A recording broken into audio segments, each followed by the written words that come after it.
At my daughter's wedding reception, her arrogant fiancé grabbed the back of my neck and shoved my face directly into the 4-tier champagne wedding cake.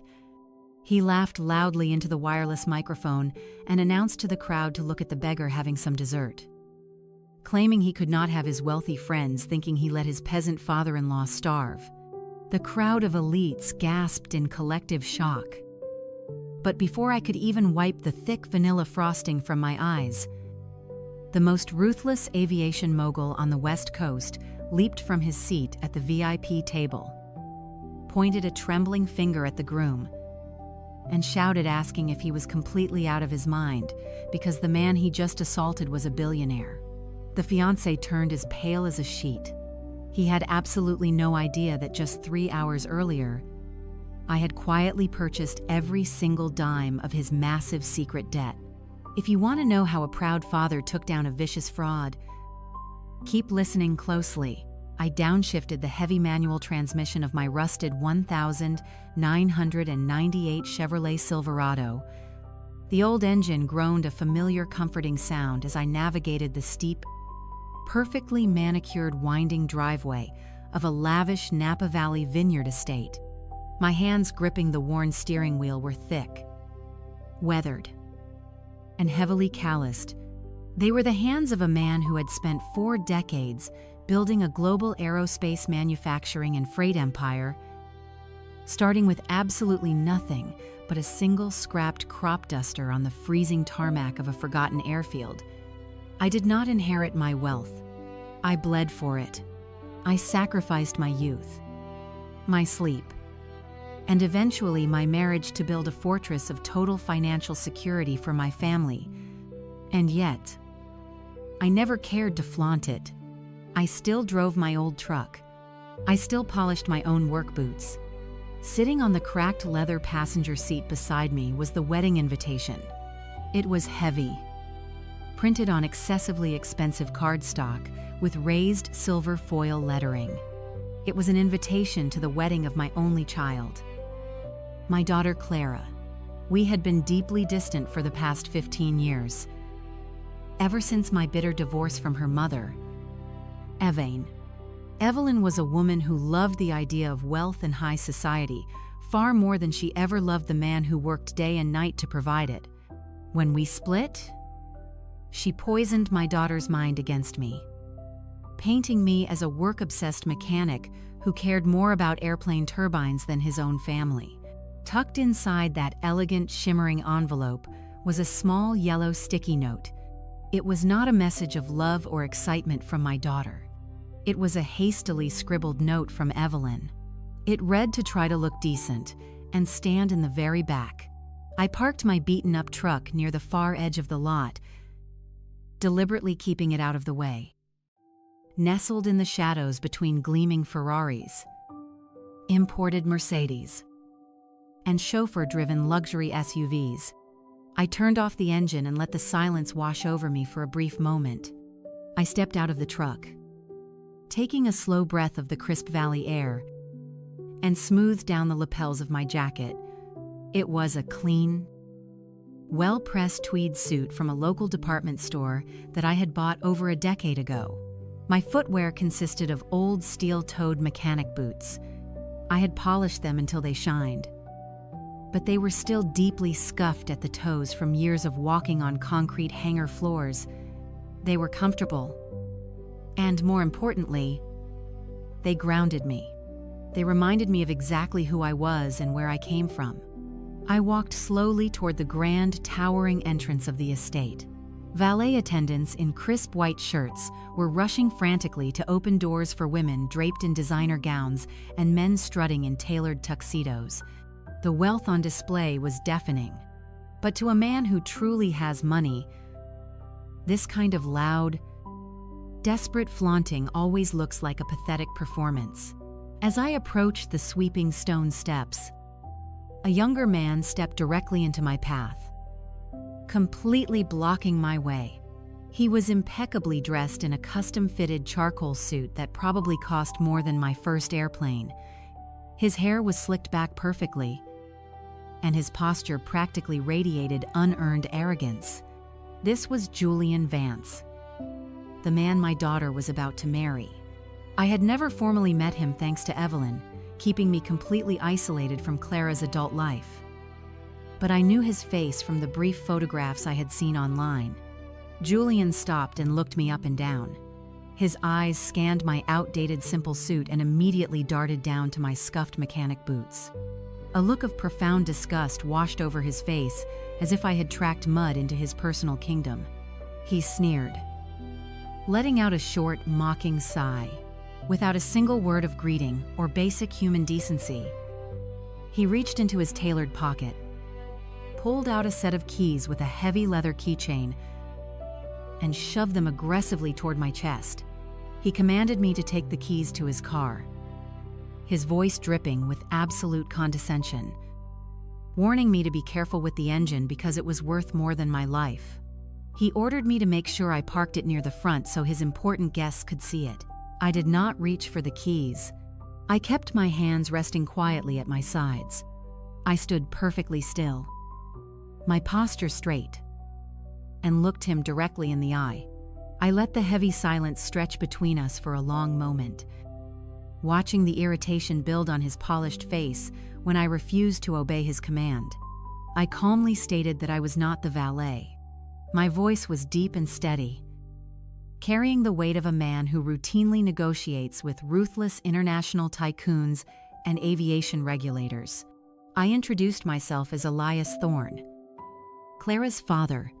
The keys slipped from his outstretched hand and clattered loudly onto the stone driveway. For a split second, the arrogant smirk completely vanished from Julian's face. He blinked, clearly caught off guard, staring at me as if I were an unwanted stray dog that had somehow wandered into a palace. But the shock did not last long. Within seconds, his fake polished smile returned to his face, though it was tight, forced, and entirely devoid of any real warmth. He chuckled nervously, bending down quickly to snatch his keys off the cold stone. He muttered that Clara mentioned I might actually show up, adding maliciously that he just did not expect me to look so painfully authentic. He did not offer his hand to shake. He did not say it was a pleasure to meet the man who gave life to his future bride. Instead, he turned his head and snapped his fingers loudly at a security guard standing near the heavy wooden doors. The guard immediately jogged over, looking tense. Julian ordered the guard to keep a close eye on the old man, not even bothering to lower his voice to spare my feelings. He demanded that they make sure I did not wander into the VIP lounge or bother the catering staff for free food, claiming he had very important and wealthy tech investors arriving soon and could not afford any embarrassing distractions. The security guard nodded, giving me a weary, apologetic look. Julian turned his back to me completely and walked away to greet a group of wealthy-looking guests, laughing loudly and slapping them on the back as if I simply did not exist. I stood there on the steps, the cool evening breeze blowing against my face. I did not yell. I did not cause a scene. I just watched him walk away. My gut told me everything I needed to know in that single brief interaction. A man who treats a stranger with that much contempt simply because he believes they have no money is a man who hides a very dark, very fragile reality behind his expensive suit. I reached into my pocket and felt the smooth surface of my encrypted satellite phone. The wedding weekend had barely begun, but I already knew that Julian Vance had made the biggest mistake of his life. The game was in motion. The grand dining hall of the Vineyard Estate was a masterclass in aggressive opulence. Crystal chandeliers cast a warm glow over tables draped in imported silk. Elaborate floral centerpieces towered above the guests, dripping with rare blooms that cost more than a modest family's monthly grocery bill. A jazz ensemble played softly in the corner, providing a sophisticated soundtrack to the clinking of champagne flutes and the boastful laughter of the coastal elite. It was the hollow theatrical display of wealth Evelyn always craved. I found my assigned seat, It was a small, unsteady chair tucked away in the furthest corner of the cavernous room, positioned directly next to the swinging metal doors of the kitchen. Every few minutes, a waiter burst through those doors, bringing a rush of hot air and the chaotic clatter of crashing plates. I was seated as far away from Clara and the main wedding party as physically possible. They intentionally placed me in the shadows, hoping I would remain unseen. It was a deliberate insult calculated to make me feel profoundly unwelcome.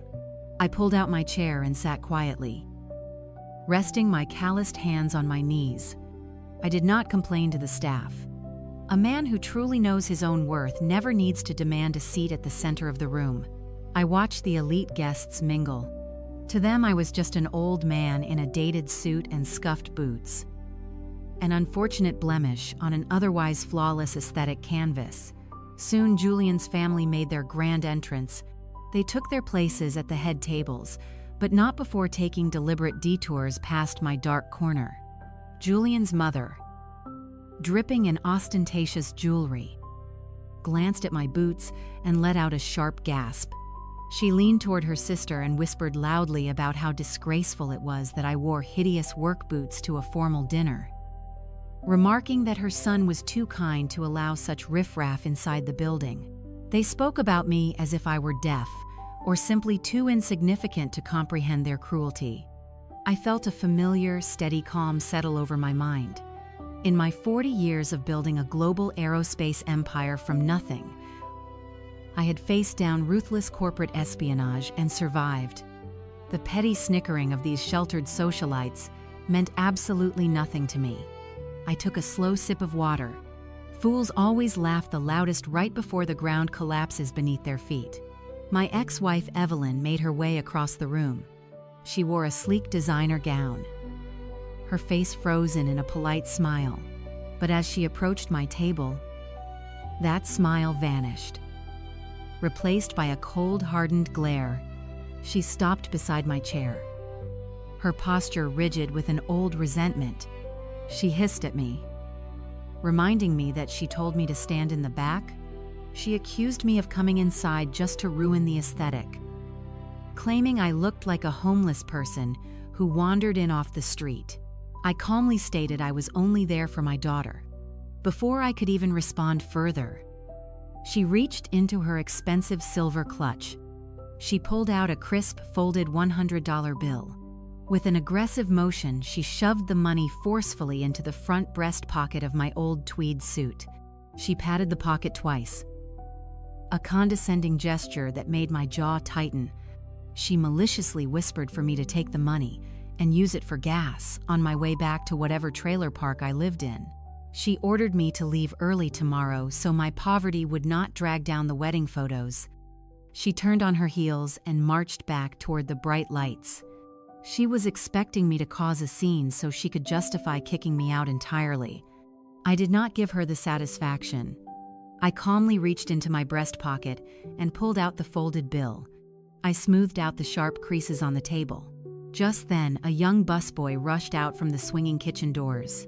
He looked no older than 19, carrying a massive tray of dirty dishes, his arms trembling under the immense weight. He looked exhausted, stressed, and entirely invisible to the wealthy guests laughing around him. I remembered what it felt like to be that boy. I remembered working consecutive double shifts at the freezing manufacturing plants, my hands bleeding, just trying to scrape together enough money to keep the heat running. In those days, a single bill could mean the difference between eating and starving like asked. True wealth is not found in an offshore bank account. It is found in knowing the grueling value of hard labor. I never forgot where I came from. As the young busboy rushed past my table, I quietly slid the crisp $100 bill directly under the edge of his tray. He stopped looking down at the money in absolute shock. He looked up at me, his eyes wide with gratitude. I simply gave him a small nod and put a finger to my lips. He mouthed a silent thank you and hurried back into the chaotic kitchen. With that matter settled, I turned my attention toward the center of the room. Julian was holding court at the main table, completely surrounded by an eager audience. He was putting on the performance of a lifetime. He signaled aggressively to the waitstaff, demanding they bring over 3 more bottles of vintage champagne.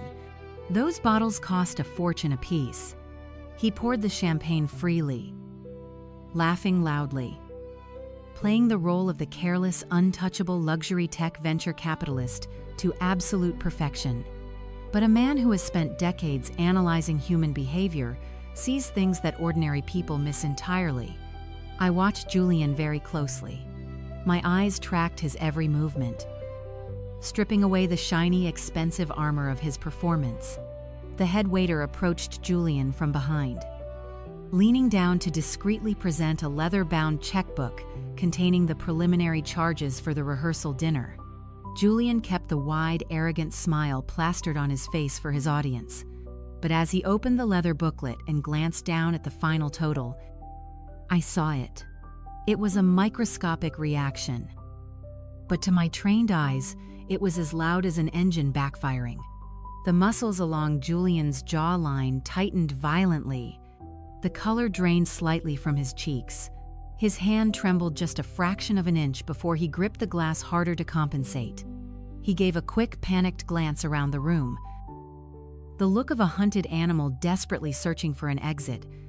He quickly signed the receipt, shoving the booklet back at the waiter with unnecessary force, his fake smile returning a second too late. I sat right back in my wobbly, uncomfortable chair by the kitchen doors, the deafening noise of the upscale party slowly fading into the background. My gut instinct flared loud, sharp, and undeniable. The lavish theatrical spending, the completely unearned aggressive arrogance, the sheer terror in his eyes when faced with a simple restaurant bill. This boy was not a wealthy tech investor. This boy was rapidly drowning. And my only daughter was about to tie herself permanently to his doomed, sinking ship. I waited until Julian was momentarily distracted by a group of fawning bridesmaids before I finally made my move. I stood up from my unsteady chair by the kitchen doors and navigated through the sea of silk dresses and tailored tuxedos.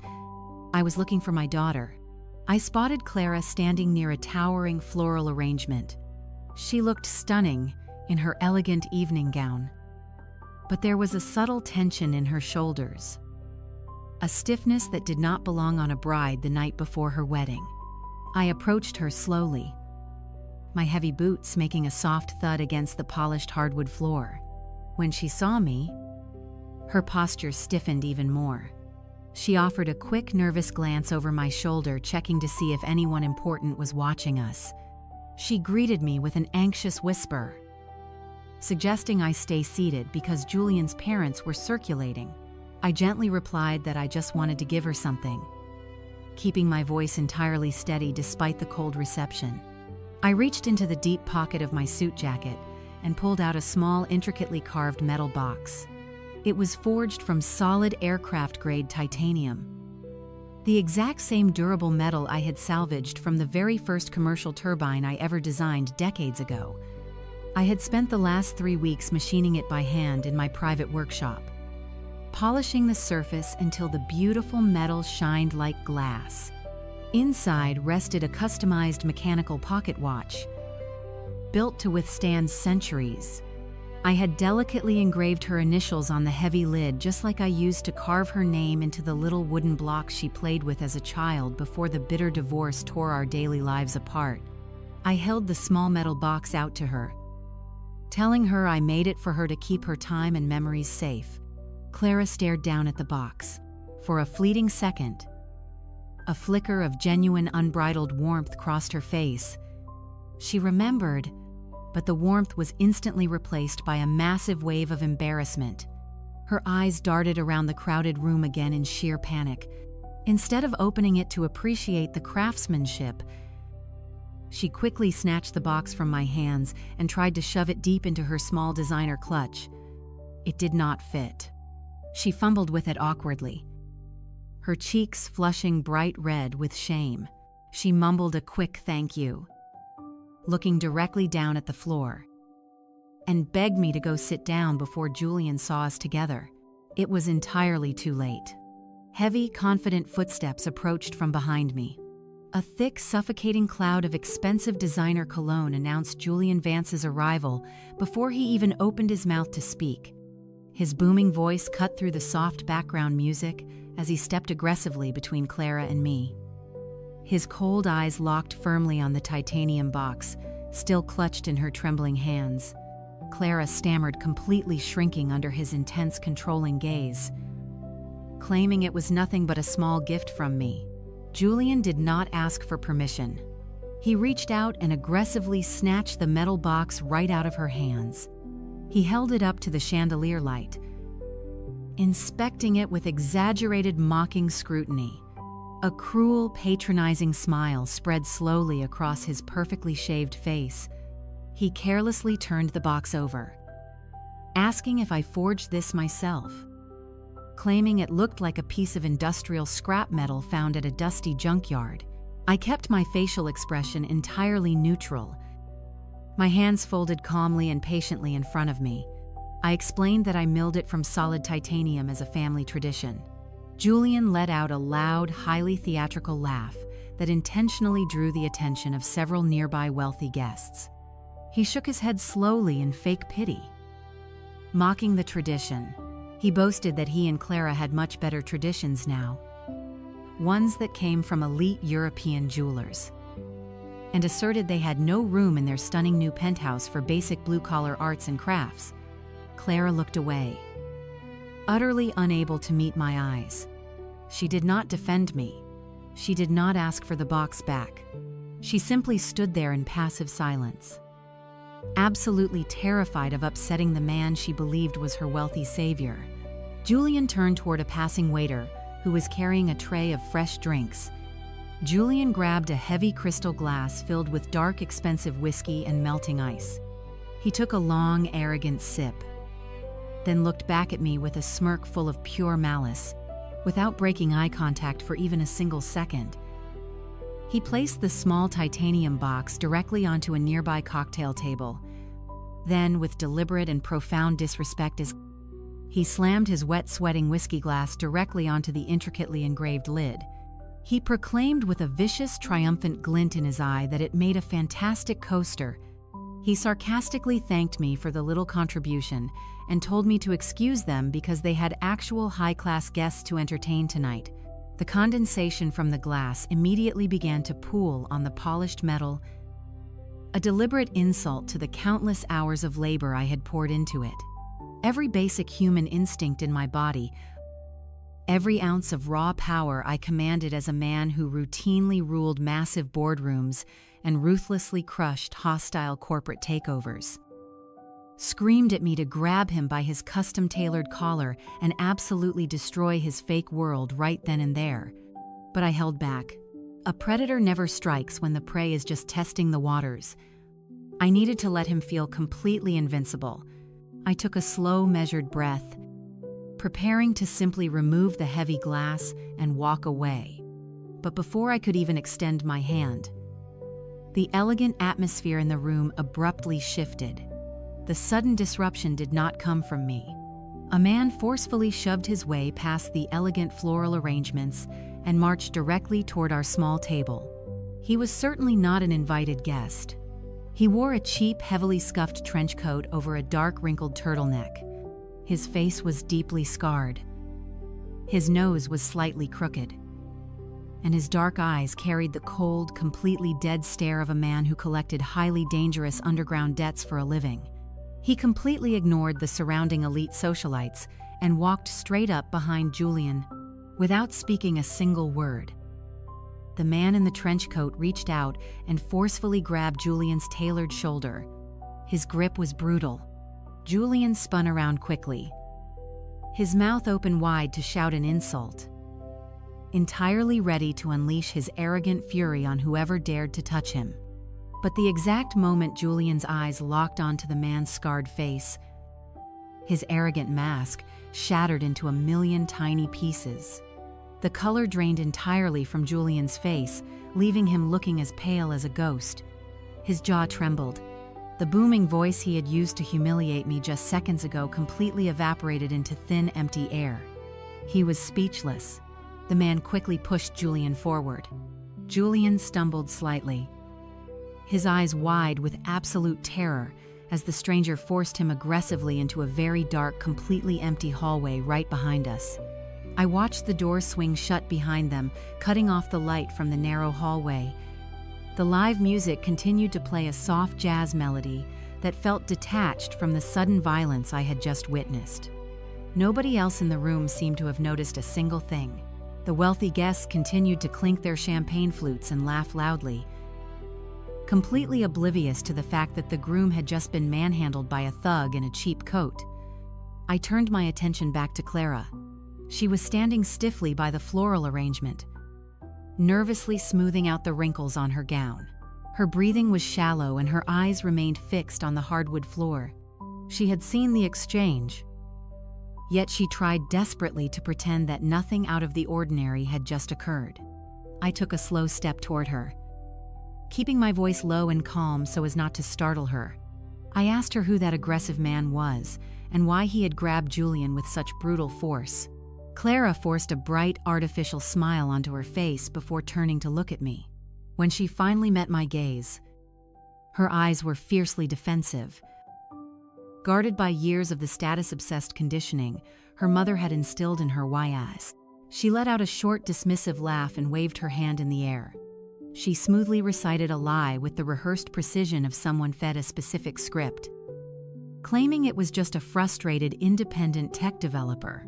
She insisted Julian managed a $50 million venture capital fund and was a very important man in the Silicon Valley sector. She claimed people were constantly begging him for seed money, and sometimes they got a little too desperate when he firmly rejected their business proposals. I listened to her words in absolute silence. A $50 million venture capital executive does not get shoved into dark hallways by frustrated developers. A powerful man with $50 million has a dedicated security detail, or at least the confidence to stand his ground in public. Julian had folded like a cheap paper towel, his eyes screaming in primal terror. But Clara desperately wanted to believe it to protect her fragile fantasy. She tilted her chin upward, taking on that familiar, arrogant stance Evelyn had perfected. She patronizingly continued that Julian was dealing with incredibly high stakes all the time, asserting it was a completely different world from what I was used to. She claimed he carried a massive amount of stress because he was responsible for building a huge empire for their future. Before I could press her further on the glaring inconsistencies of her story, Clara proudly lifted her left hand. She extended her delicate fingers outward, deliberately catching the bright light from the crystal chandelier above us. Resting heavily on her ring finger was an ostentatious stone. It was easily a 4-carat emerald-cut gem, set in a thick platinum band that looked cumbersome.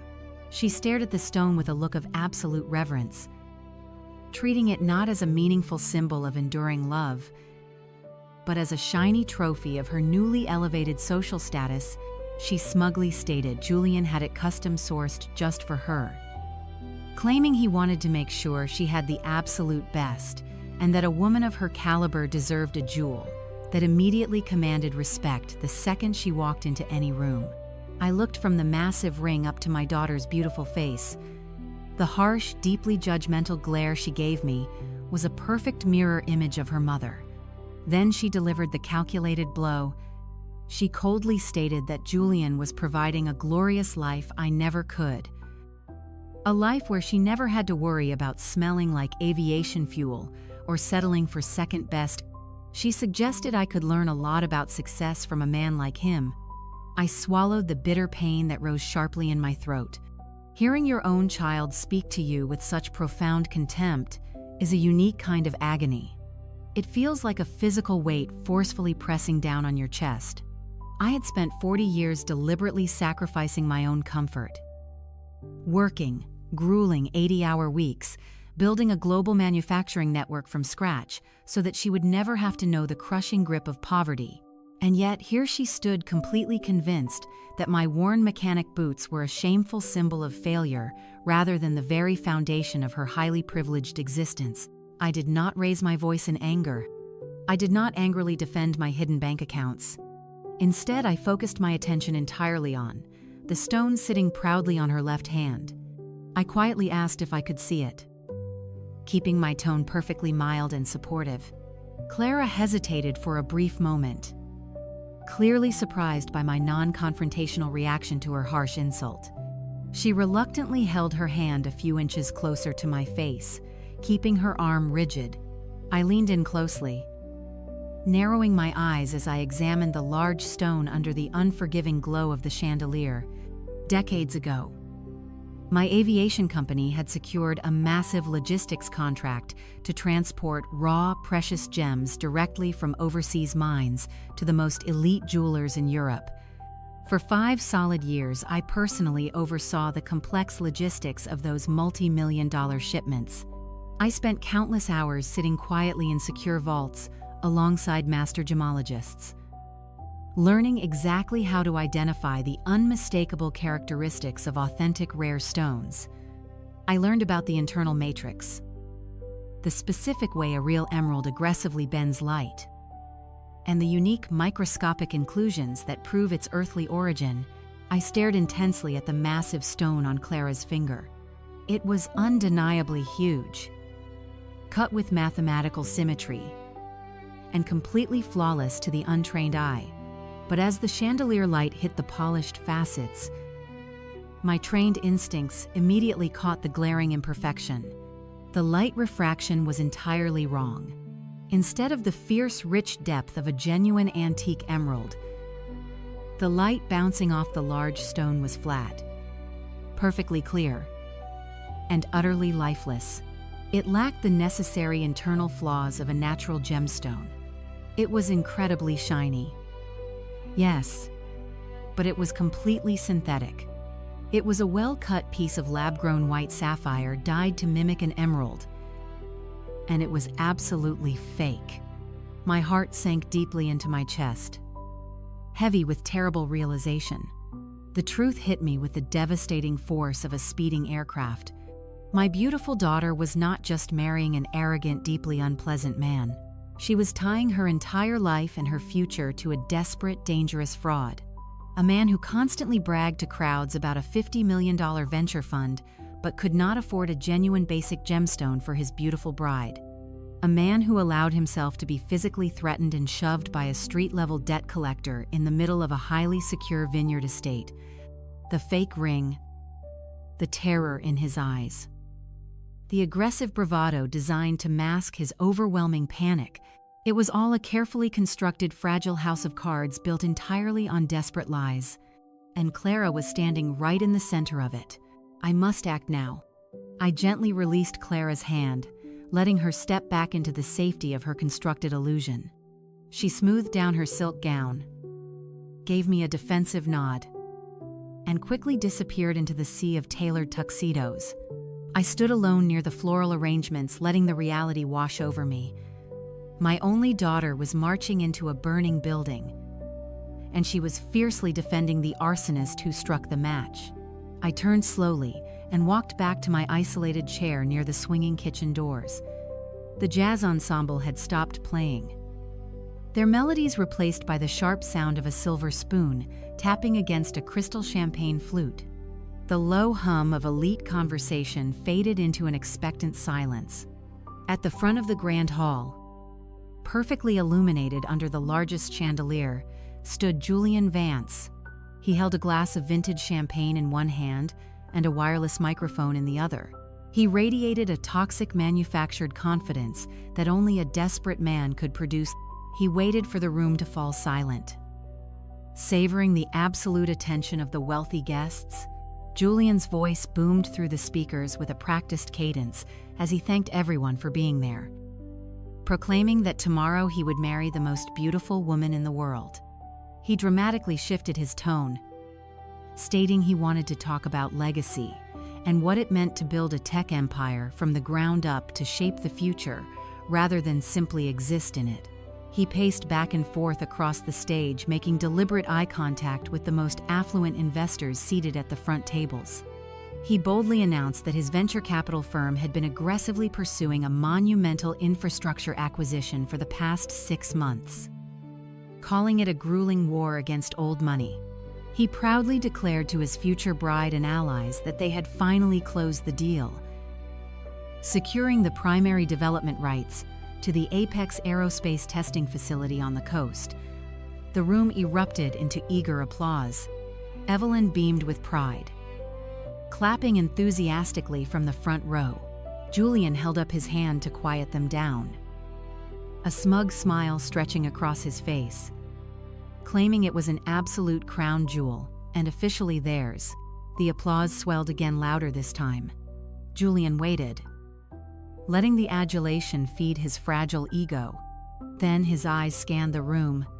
His gaze bypassed the millionaires, the socialite, and his beaming fiancée.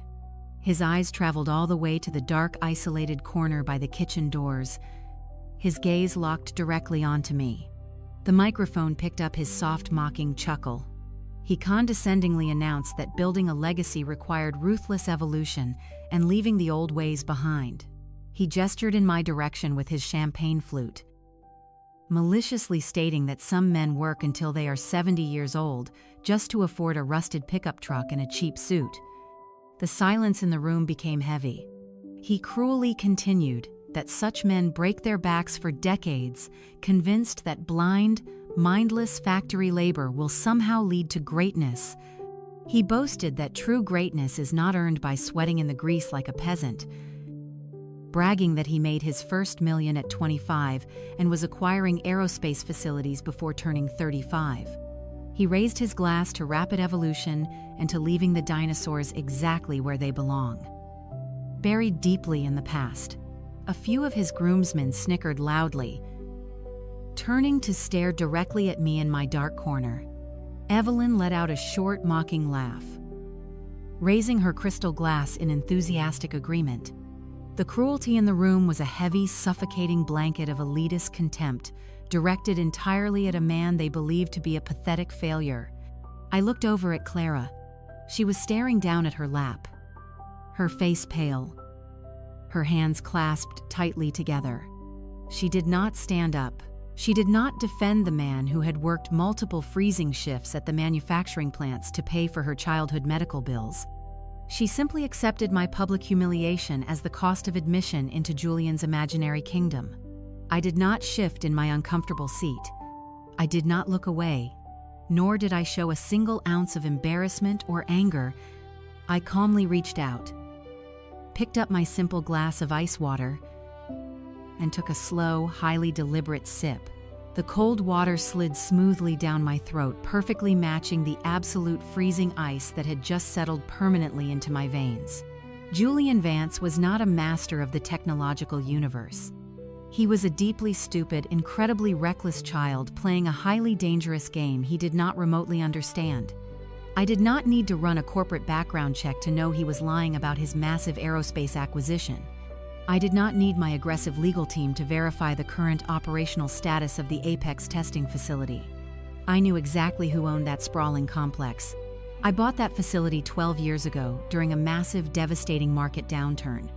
I completely gutted the entire structure, spent $80 million renovating the commercial infrastructure, and placed it permanently inside a private, heavily guarded holding trust, strictly under the umbrella of Thorn Aviation.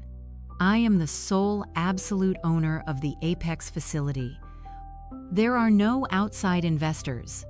There is no venture capital consortium involved. And there is absolutely no active negotiation for its development rights with anyone, let alone a petty fraud like Julian Vance. Julian had simply picked the most impressive, highly visible tech asset he could think of to desperately impress a room full of wealthy strangers. He was completely unaware that the actual billionaire owner of that exact facility was currently sitting at the absolute worst table in the room wearing a faded tweed suit and steel-toed mechanic boots. The lie was so unbelievably massive, so easily verifiable to anyone with actual corporate power, that it firmly confirmed my darkest, most troubling suspicions. The scattered puzzle pieces rapidly snapped together perfectly in my mind.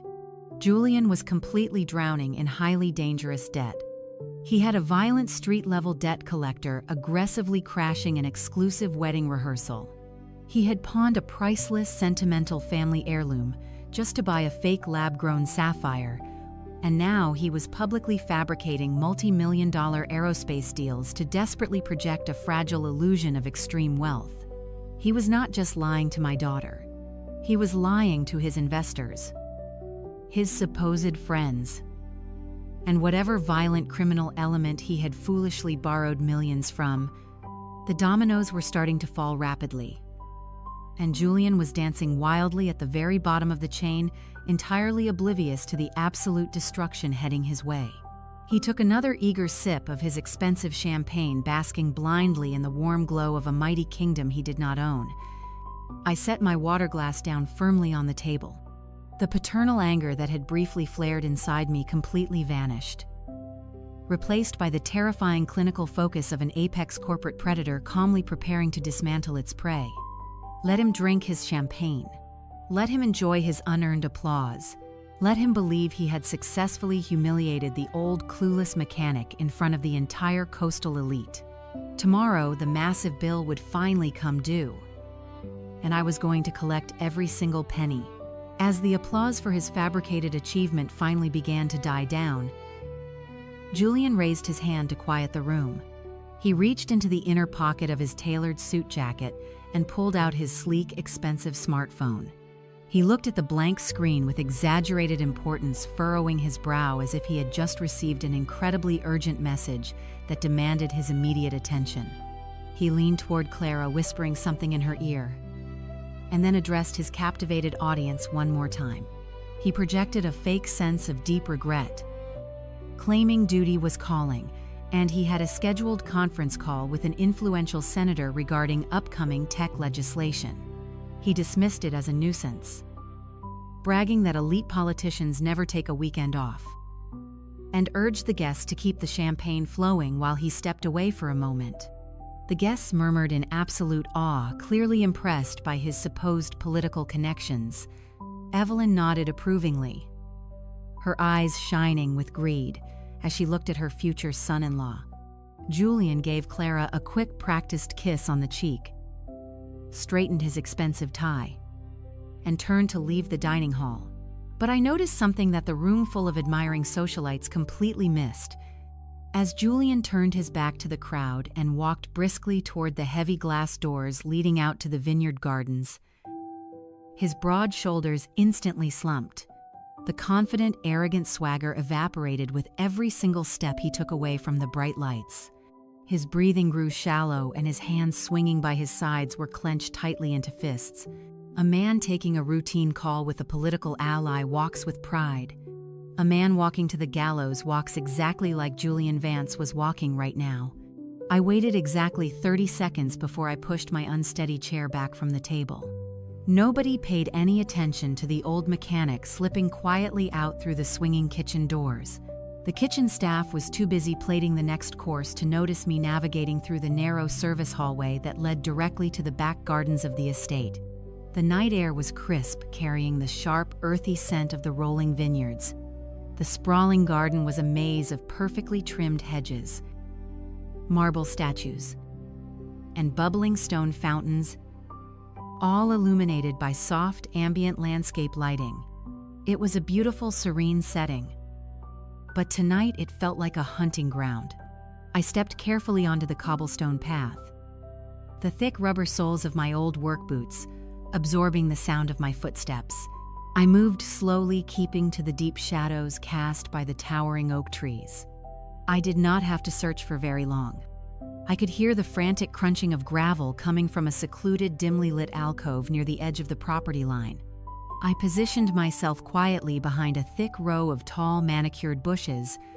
From my hidden vantage point, I had a clear, unobstructed view of the groom.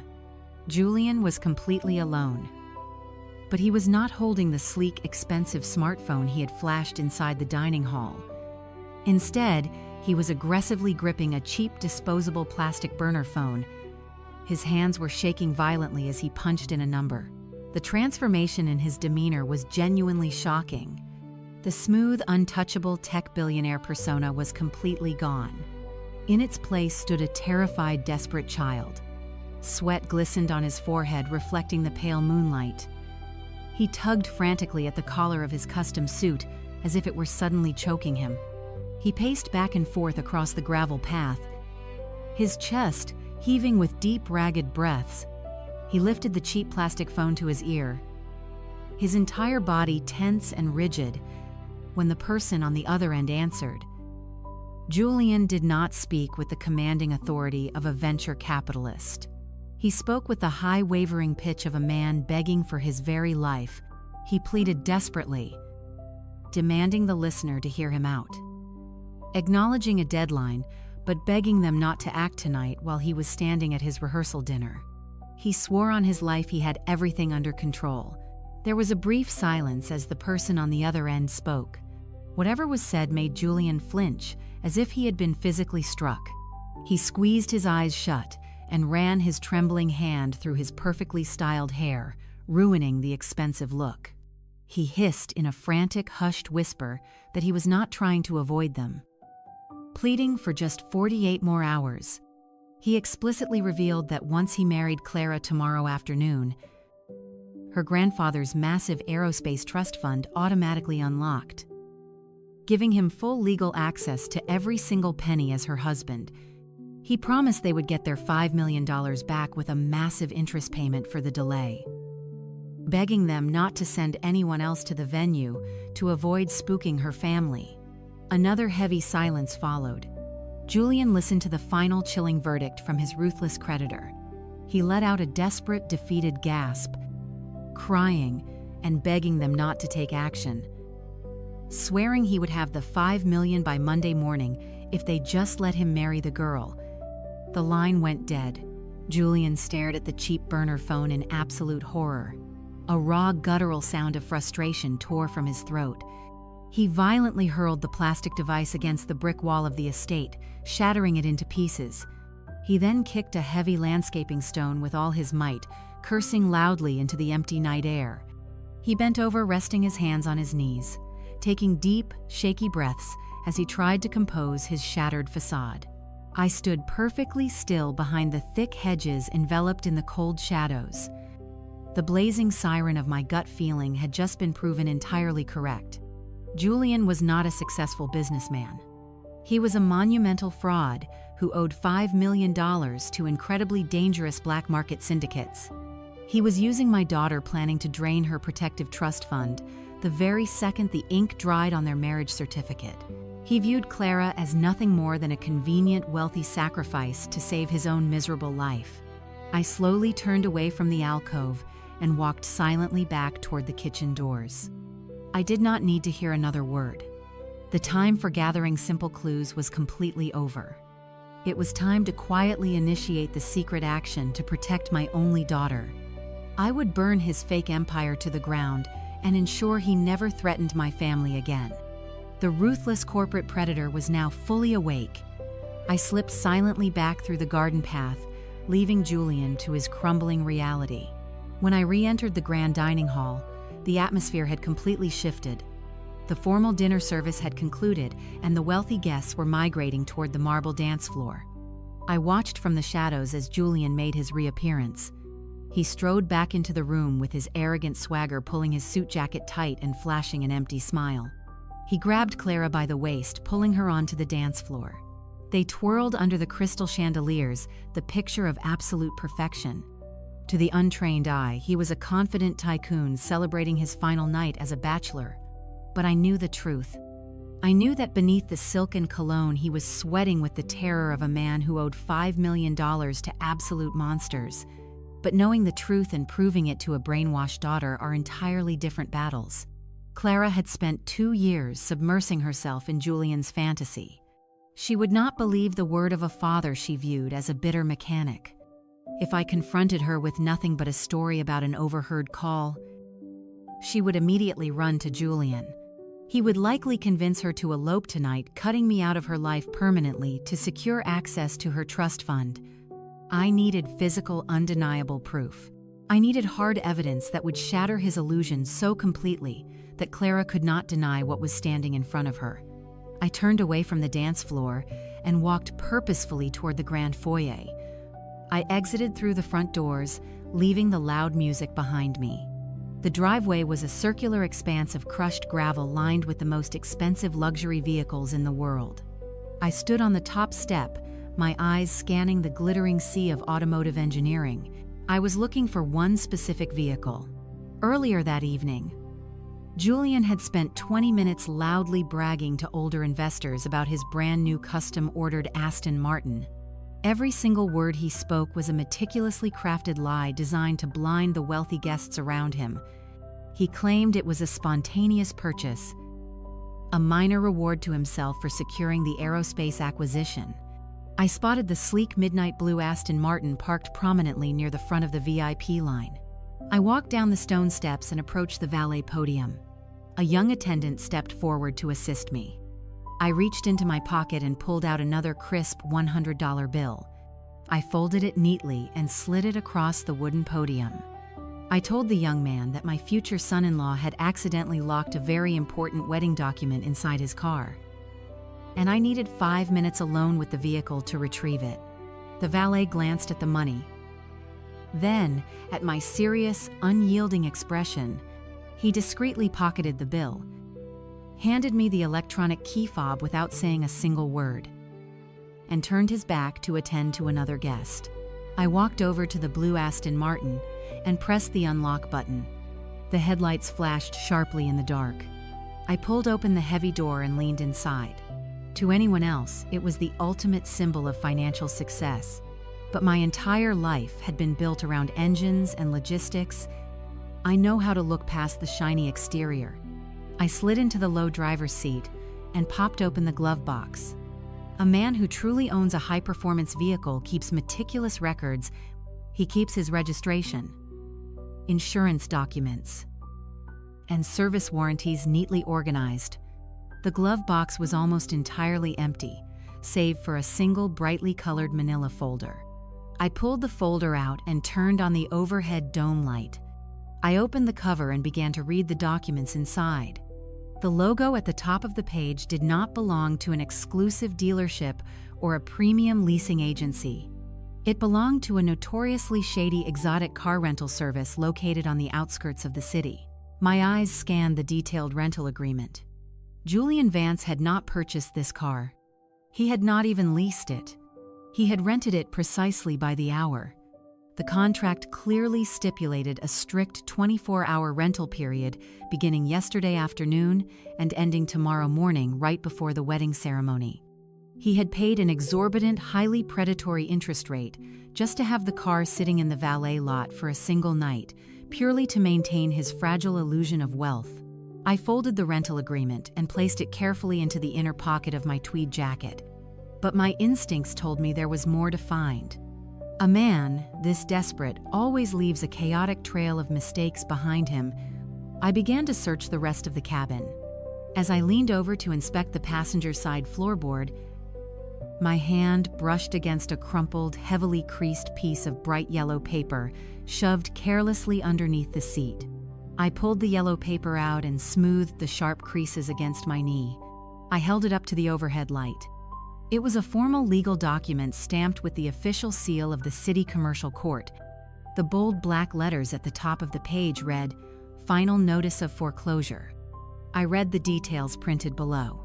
The document was addressed directly to Julian Vance's so-called luxury venture capital firm. It listed a small, extremely modest office space in a deeply undesirable commercial strip miles away from the affluent tech district he claimed to dominate. According to the court order, Julian was over 8 months behind on his commercial rent payments. The landlord had successfully secured a legal judgment against him, and the city marshals were scheduled to forcibly remove his belongings and physically lock him out of the property by next Tuesday. I sat back in the leather seat, the sheer magnitude of his deception washing over me in a cold wave. Julian was not just broke. He was entirely destitute.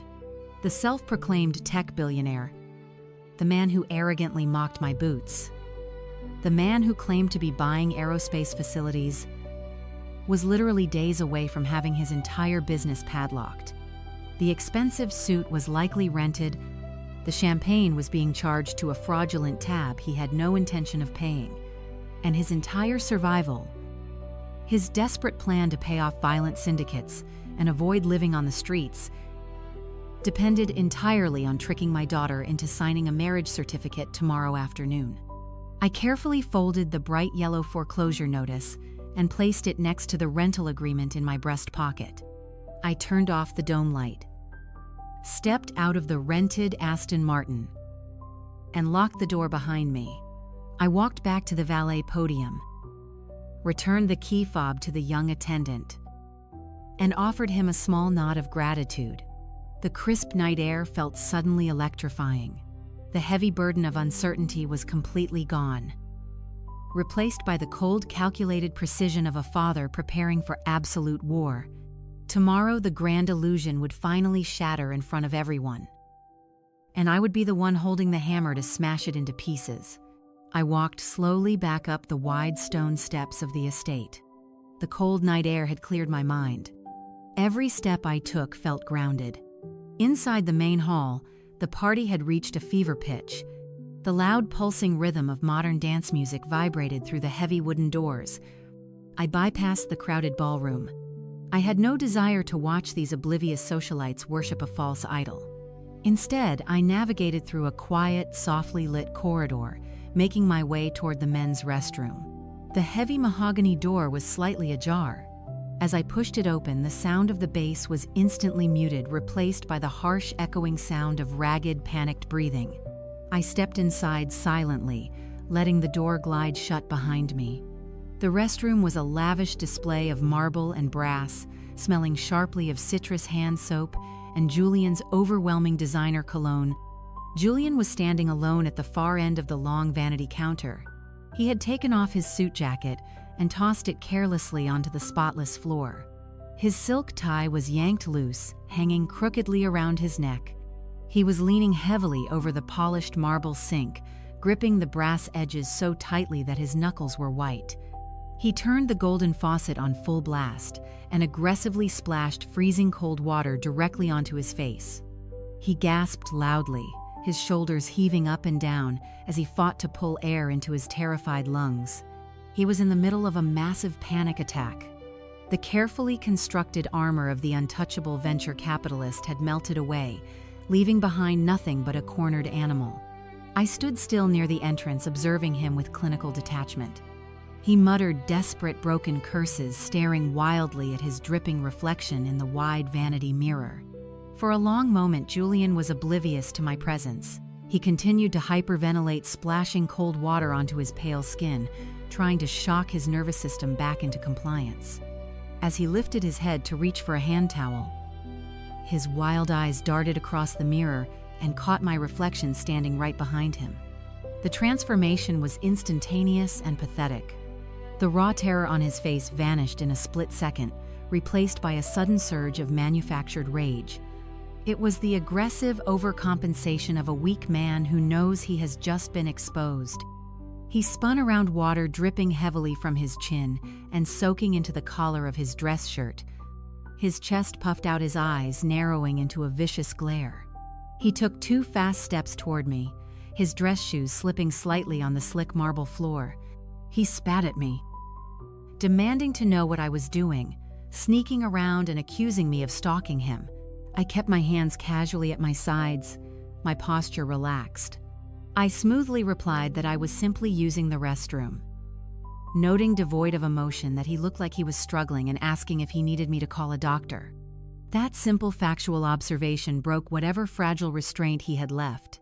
The humiliation of being seen in a pathetic state by a man he viewed as garbage pushed him over the edge. Julian lunged forward with a sudden burst of unearned arrogance. He grabbed the lapels of my tweed suit with his wet hands and forcefully shoved me backward. My lower back hit the edge of the marble vanity with a dull thud. I did not flinch. I did not raise my hands to fight back.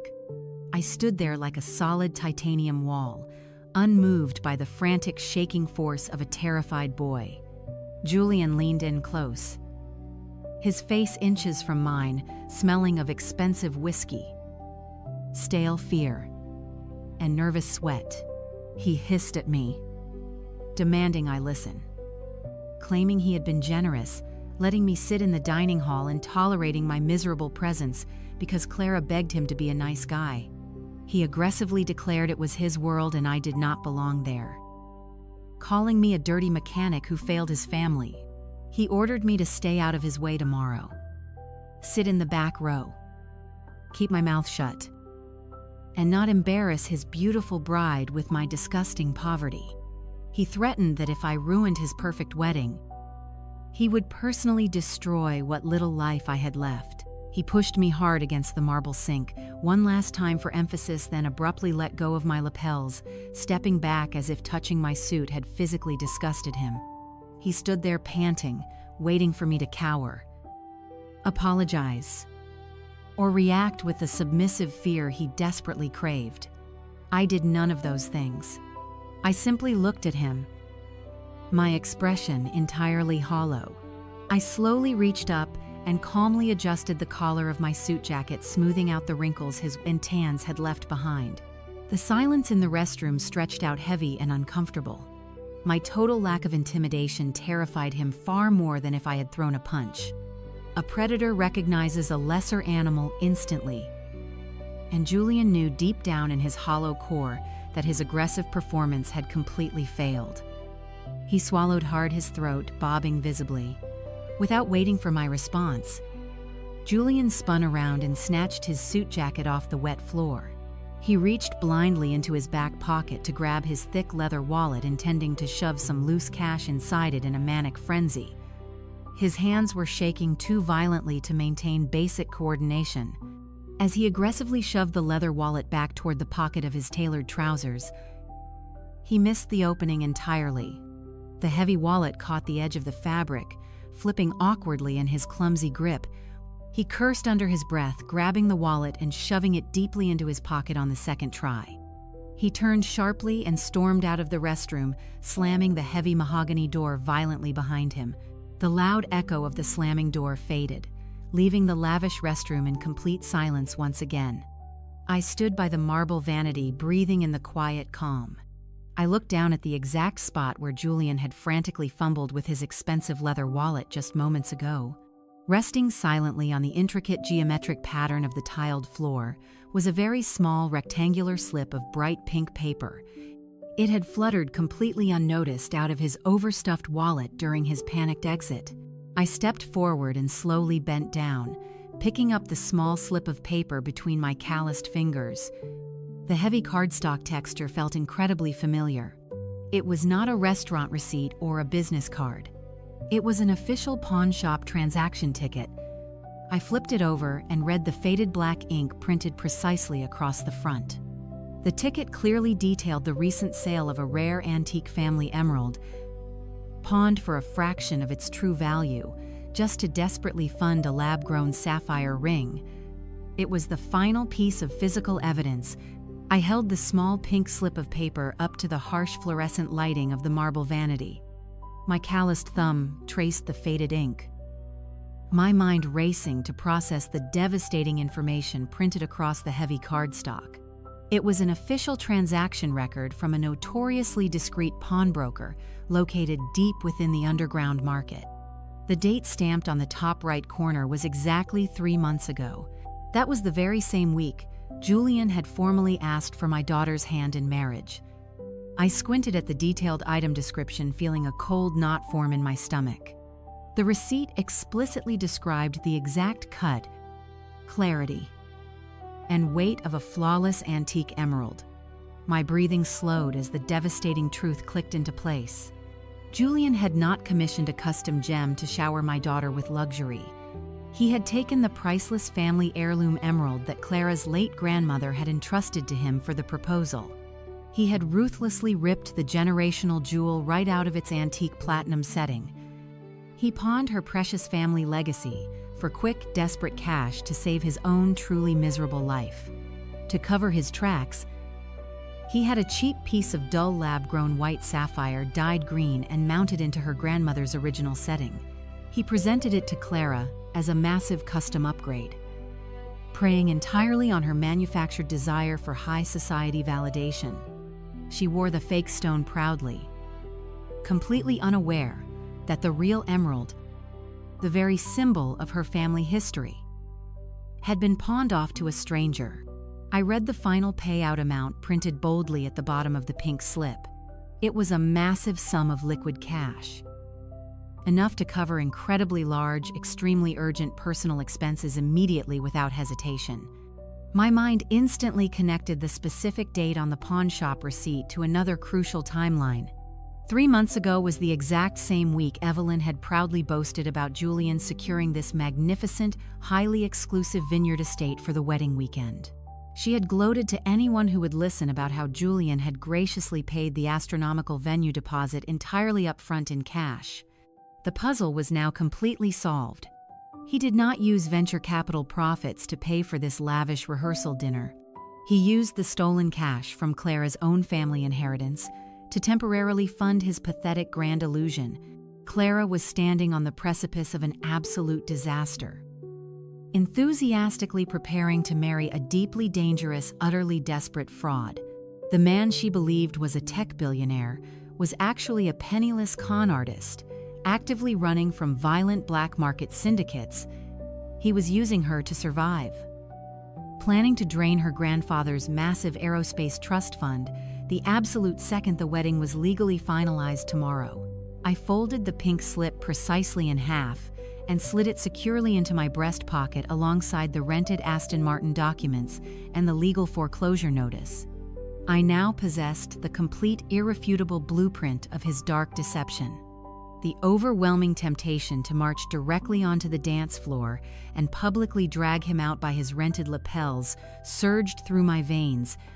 Every protective paternal instinct screamed at me to grab my daughter, expose the pink slip to the entire crowd, and tear his fake kingdom down immediately. But I forced my racing heart to slow down. I closed my eyes and took a deep, stabilizing breath in the quiet restroom.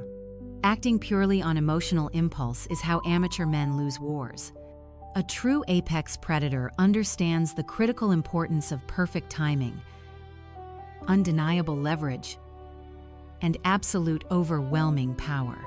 If I simply walked out there and told Clara the truth right now, she would never believe me. She had been thoroughly brainwashed by Evelyn's toxic materialism for years.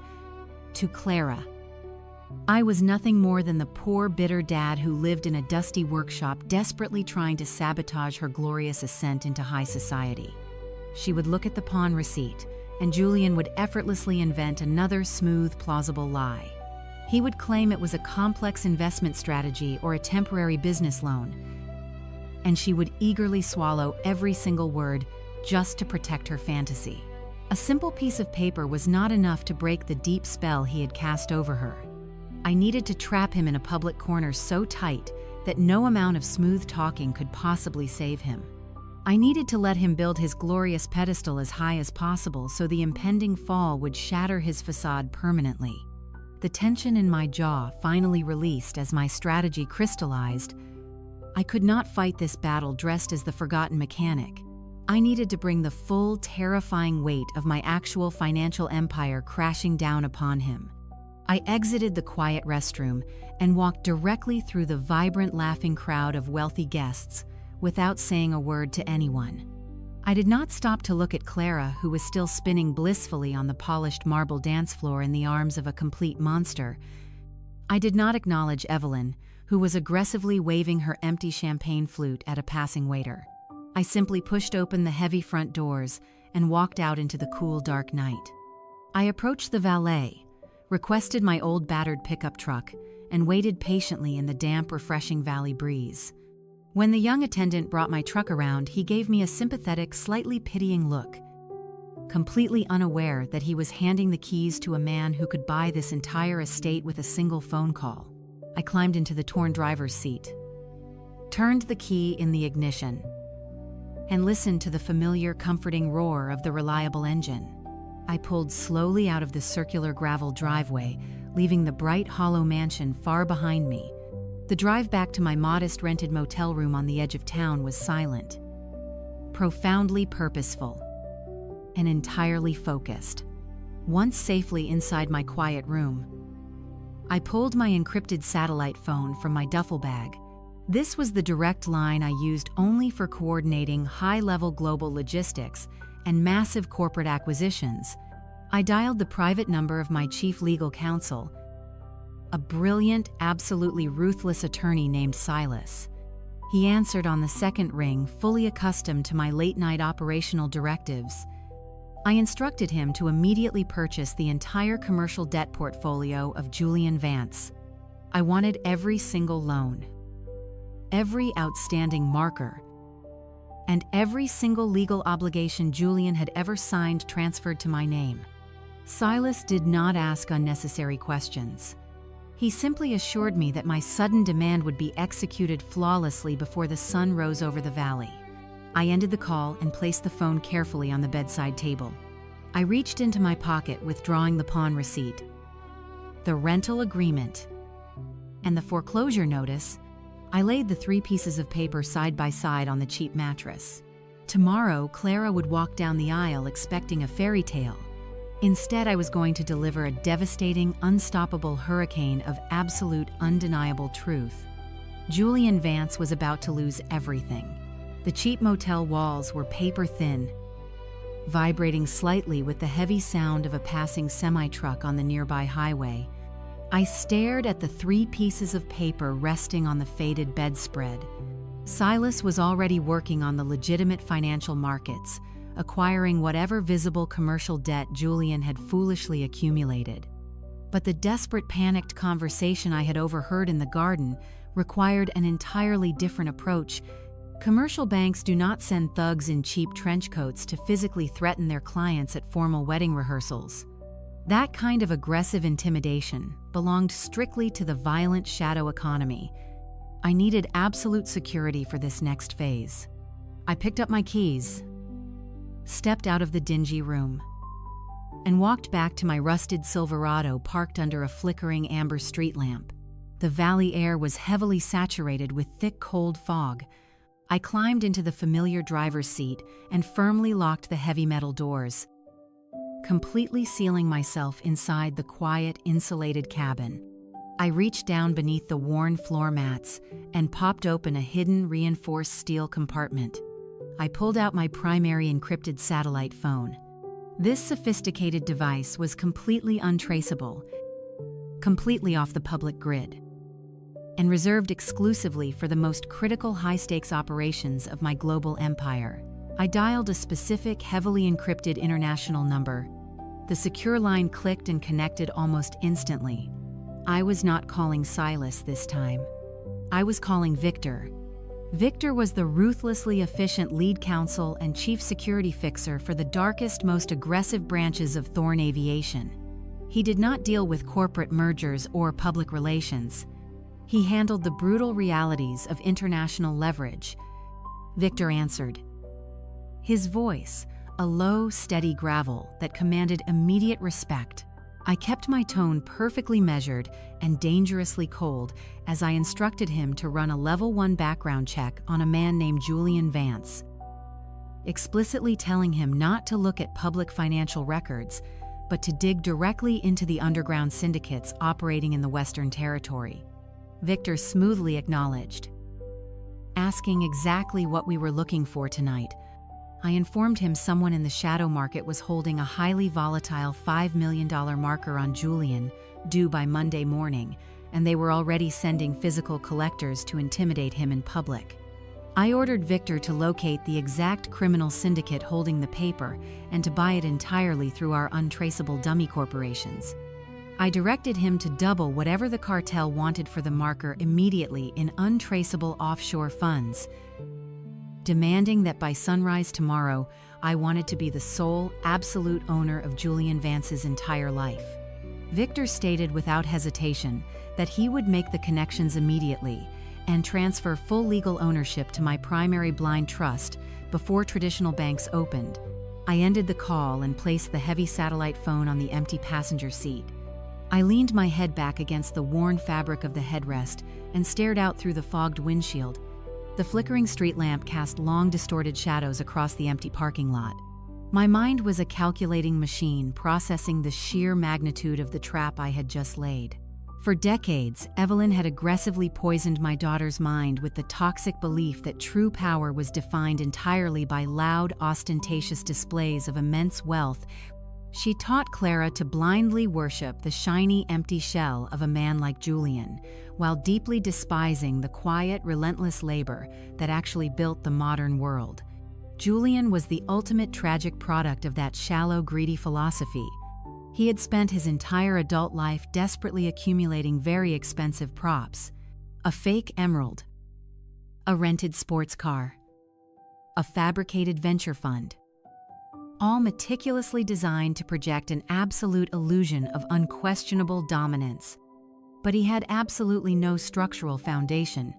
He was a hollow, pathetic statue built entirely on fragile, rapidly crumbling sand. Real power does not need to boast loudly at a fancy dinner party. Real power does not need to publicly humiliate a working-class mechanic to feel significant. Real power is sitting silently in a rusted pickup truck in a deserted motel parking lot at 3 a.m, making a single, untraceable phone call that completely buys a desperate man's life, his freedom, and his entire future. I closed my eyes and let the steady rhythm of my breathing calm my racing thoughts. The paternal anger was still there, burning like a massive jet engine deep inside my chest. But it was entirely controlled. I was not acting out of petty vengeance. I was executing a necessary surgical strike to officially save my only daughter from a lifetime of absolute ruin. She would undoubtedly hate me for aggressively destroying her perfect fairy tale wedding. She would scream, she would cry, and she would probably try to banish me from her life forever. But a good father does not protect his child to win her immediate temporary approval. He actively protects her because it is his fundamental sacred duty, regardless of the tremendous personal cost. The long hours ticked by incredibly slowly in the cold, silent truck cabin. I watched the thick valley fog slowly begin to lift, as the first faint gray light of a new dawn started to bleed gently into the eastern sky. My encrypted satellite phone suddenly vibrated against the passenger seat, immediately breaking the heavy, solemn silence of the morning. I picked it up and answered right away. Victor reported with a remarkably crisp, professional voice that it was officially done. He noted the underground syndicate holding the $5 million marker was surprisingly eager to liquidate the problematic debt. Knowing Vance was a massive, unpredictable flight risk, they discreetly transferred exactly $10 million through the secondary offshore shell corporation. The official digital marker and all the highly damaging physical blackmail material they held against him were now legally and permanently in my exclusive absolute possession. I asked if they asked any questions about the mysterious buyer. Victor calmly replied, they asked none at all, and were incredibly thrilled to magically double their risky criminal investment overnight. He confirmed Julian Vance now personally owed me exactly $5 million payable immediately upon my direct demand, granting me absolute total financial leverage. I quietly thanked Victor and instructed him to stand by for further instructions this afternoon. I ended the call and tucked the phone securely back into the hidden floor compartment. The absolute power I severely needed was finally secured. I stepped out of the heavy truck and walked back to my small motel room. I needed to meticulously prepare for the big wedding. I carefully laid out my old, dated tweed suit. I polished my heavy steel-toed boots. I gathered the pawn receipt, the rental agreement, the foreclosure notice, and the digital confirmation of his massive criminal debt. I folded them perfectly and placed them away. The morning sun broke through the coastal fog, casting a pale light through the curtains of my cheap motel room. I stood before the cracked mirror and buttoned my dated suit. The fabric was stiff, a stark contrast to the custom Italian wool I normally wore in boardrooms. I pulled on my polished steel-toed boots. I took the folded stack of devastating evidence and secured them inside my inner breast pocket. They rested against my chest like a loaded weapon. I drove my rusted pickup truck toward the Vineyard estate. The grounds were already buzzing with chaotic energy when I arrived. Florists were frantically arranging towering displays of white orchids. Caterers were shouting orders as they set up outdoor dining tents. I parked my truck near the service entrance, keeping myself entirely out of the way. I needed to remain completely invisible until the right moment. I had not been standing by the doors for 10 minutes when Evelyn spotted me. She was marching across the lawn, clutching an expensive clipboard and barking loud orders into a silver earpiece. Her face was tight with the stress of projecting ultimate perfection. When her eyes locked onto me, her frantic energy instantly shifted into targeted malice. She ended her phone call and marched directly toward me. She snapped with toxic condescension that I was completely useless standing around like a lost vagrant. She complained the main delivery truck just arrived at the back gate with the bulk wine for the outdoor reception bars. And the catering company was trying to charge an extra $200 just to unload it. She asserted they absolutely could not afford to waste extra money on basic labor when they were already paying a fortune for the luxurious venue. She commanded me to go to the loading dock right now and unload those 50 crates of wine, insulting me to try to make myself somewhat useful for once in my miserable life. I looked at her angry face. A man who controls global aerospace infrastructure does not unload delivery trucks to save $200. A man building an inescapable trap plays his assigned role flawlessly. I did not argue. I did not defend my dignity. I lowered my head, offered a submissive nod, and walked toward the gravel loading dock at the rear of the estate. I needed Evelyn and Julian to feel completely safe. Entirely convinced that their cruel dominance over me was absolute, the refrigerated delivery truck was idling loudly near the back gates. The rear doors were thrown wide open, revealing massive pallets, stacked high with heavy wooden crates of vintage wine. I rolled up the sleeves of my cheap suit jacket, exposing my weathered forearms. I reached into the truck bed, grabbed the first heavy crate, and hoisted it onto my right shoulder. I turned and began the grueling walk across the vast property toward the main reception tents. My aging muscles strained under the shifting weight. I focused on my breathing, falling into the steady rhythm of physical labor I had learned decades ago on the freezing factory floors. As I carried the fourth crate across the courtyard, a loud burst of arrogant laughter echoed from the stone patio above me. Julian had emerged from the main house, surrounded by a tight group of 5 groomsmen. They were dressed in matching custom-tailored suits, holding crystal glasses filled with expensive morning mimosas. They looked down at me from their elevated balcony like ancient kings observing a lowly peasant. Julian pointed a manicured finger directly at me, a cruel, mocking smile stretching across his freshly shaved face.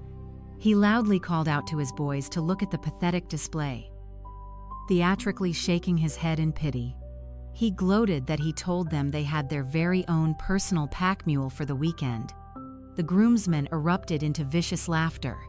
One of them, a tall man with slicked back hair, raised his glass in a mocking toast. He shouted down for me to keep moving, mocking that the expensive wine was not going to chill itself and warning me to hurry up before I broke a hip. I did not break my stride. I did not look up at the balcony. I kept my head bowed, playing the role of the broken, defeated father to absolute perfection. I hauled the 5th crate, then the 10th, then the 20th. My shoulders ached, and my calloused hands grew numb. The physical pain was intense, but it was absolutely nothing compared to the sharp, blazing focus burning deep inside my mind. Every time those arrogant boys laughed, every time Julian shouted another degrading insult from his comfortable perch, I felt a distinct silent vibration deep inside the pocket of my trousers. My encrypted satellite phone was continuously buzzing against my leg. Victor was sending me automated real-time tactical updates from the Thorn Aviation War Room. Each silent vibration was a massive lethal strike against Julian's fake empire. Buds, our dummy corporations, had formally filed the absolute transfer of his $5 million criminal debt. Buzz, the underground syndicate, had officially cleared the offshore payment, fully washing their hands of Julian Vance forever. Buzz, Our aggressive legal team had successfully frozen all 3 of his primary bank accounts using the newly acquired leverage, BUDS. We had successfully flagged his fraudulent venture capital operations to the Federal Financial Regulatory Commission. The trap was not just closing, it was snapping shut with bone-crushing, inescapable force. I hoisted the 30th crate of wine onto my aching shoulder. I walked past the rose gardens listening to the groomsmen continue their relentless mockery. They had no idea they were insulting the apex predator who now owned every single breath Julian took. I carried the 40th crate. Evelyn walked past me, offering a smug smirk as she saw the dark sweat stains forming on my old suit. I picked up the 50th and final crate. As I lifted the massive weight, my phone buzzed one last time. It was a long, sustained vibration. The final confirmation. Victor had secured the ultimate kill switch. I carried the last crate to the outdoor bar and dropped it heavily. I stood up straight, stretching my stiff back. The labor was finished. The humiliating performance was entirely over. I rolled my damp sleeves down and buttoned my cheap jacket. The sun was fully up now, shining brightly over the massive estate. The wedding ceremony was less than 3 hours away. I looked up toward the stone balcony. Julian was still there, smiling arrogantly, completely oblivious to the fact that he was already a dead man walking. I turned and walked toward the guest seating area, absolutely ready to watch the entire world burn. The sprawling vineyard estate had fully transformed into a magnificent spectacle of high society excess. Massive floral arches made of pristine white roses and imported vines framed the central aisle. The string quartet was already tuning their instruments, filling the morning air with soft, elegant classical music. Wealthy guests were beginning to arrive in droves, dressed in designer gowns and expensive tailored suits. They mingled casually on the manicured lawn, sipping delicate flutes of sparkling water and admiring the breathtaking valley view. I stood near the back row of the seating arrangement, blending perfectly into the background in my cheap, damp suit. Evelyn was fluttering through the crowd like a frantic general commanding an army. She greeted the elite guests with her practiced synthetic smile, ensuring everyone noticed the sheer scale of the luxury she had supposedly orchestrated. I saw my beautiful daughter Clara briefly emerge onto the upper balcony of the main house. She was surrounded by a team of frantic bridesmaids and makeup artists. Even from a distance, I could see the radiant, genuine happiness beaming on her face. She looked down at the gathering crowd, completely captivated by the magnificent fairy tale unfolding around her. It broke my heart to see her so thoroughly deceived. She truly believed she was marrying a highly successful, profoundly generous man who would protect and cherish her for the rest of her life. She had absolutely no idea that she was willingly stepping into a devastating trap designed by a ruthless predator. I checked the heavy mechanical watch strapped to my wrist. It was exactly 30 minutes before the wedding ceremony was scheduled to officially begin. The atmosphere was vibrating with intense, joyous anticipation, but my focus was entirely locked on the strict tactical timeline Victor had established. I quietly stepped away from the growing crowd of guests, slipping past the usher station and navigating down a narrow cobblestone path that hugged the perimeter of the grand estate. The path led directly toward the rear of the property, wrapping around the bustling catering tents and ending in a secluded, shaded alleyway behind the primary service kitchen. The loud clatter of industrial pots and the frantic shouting of the catering staff faded slightly as I stepped into the deep shadows of the brick alleyway. It was a dark, quiet staging area hidden from the glittering perfection of the wedding venue. I stood completely still, waiting in the damp air. Exactly 1 minute later, a sleek black sedan pulled silently up to the edge of the service gate. A man stepped out of the vehicle. He did not look like a typical delivery driver. He was dressed in a sharp, dark suit, wearing dark sunglasses and an earpiece. He moved with the highly efficient, calculated precision of a professional corporate security operative. He spotted me standing in the shadows and walked directly toward me without a single moment of hesitation. He stopped exactly 3 feet away and reached inside his tailored jacket. He did not say a word to me. He simply extended his hand, holding out a thick, heavy black leather folder. The smooth leather was stamped with a small discreet silver crest belonging to Thorn Aviation. I reached out and took the folder from his firm grip. The operative gave me a single respectful nod, turned on his heel, and walked briskly back to the waiting black sedan. The car reversed smoothly out of the service entrance and vanished down the valley road, leaving me entirely alone in the quiet alleyway. I leaned my back against the cold brick wall of the service kitchen and took a slow, deep breath. I broke the wax seal holding the leather flap shut and opened the folder. The thick stack of documents inside represented the culmination of the aggressive nocturnal investigation. I expected to see the standard predatory loan agreements, the exorbitant interest rates, and the explicit threats of physical violence associated with the criminal underground Pardix. But as I flipped past the initial financial summaries and began reading the core contractual obligations, my blood instantly ran cold. The devastating reality of this deception was infinitely worse than I had ever imagined. Julian Vance had not merely borrowed $5 million to maintain his pathetic illusion of wealth. He had not simply signed his own name to a dangerous marker with a violent syndicate. He had actively, maliciously committed high-level identity theft. I stared at the bold black ink printed across the central collateral agreement. There, in stark, undeniable print, was her full legal name. Right beneath it was her exact, highly confidential Social Security number, along with the highly sensitive routing details for her generational aerospace trust fund. Julian had meticulously forged her signature on the criminal syndicate's primary collateral documents. He had deliberately used my innocent daughter as the sole financial guarantor for his massive illegal debt.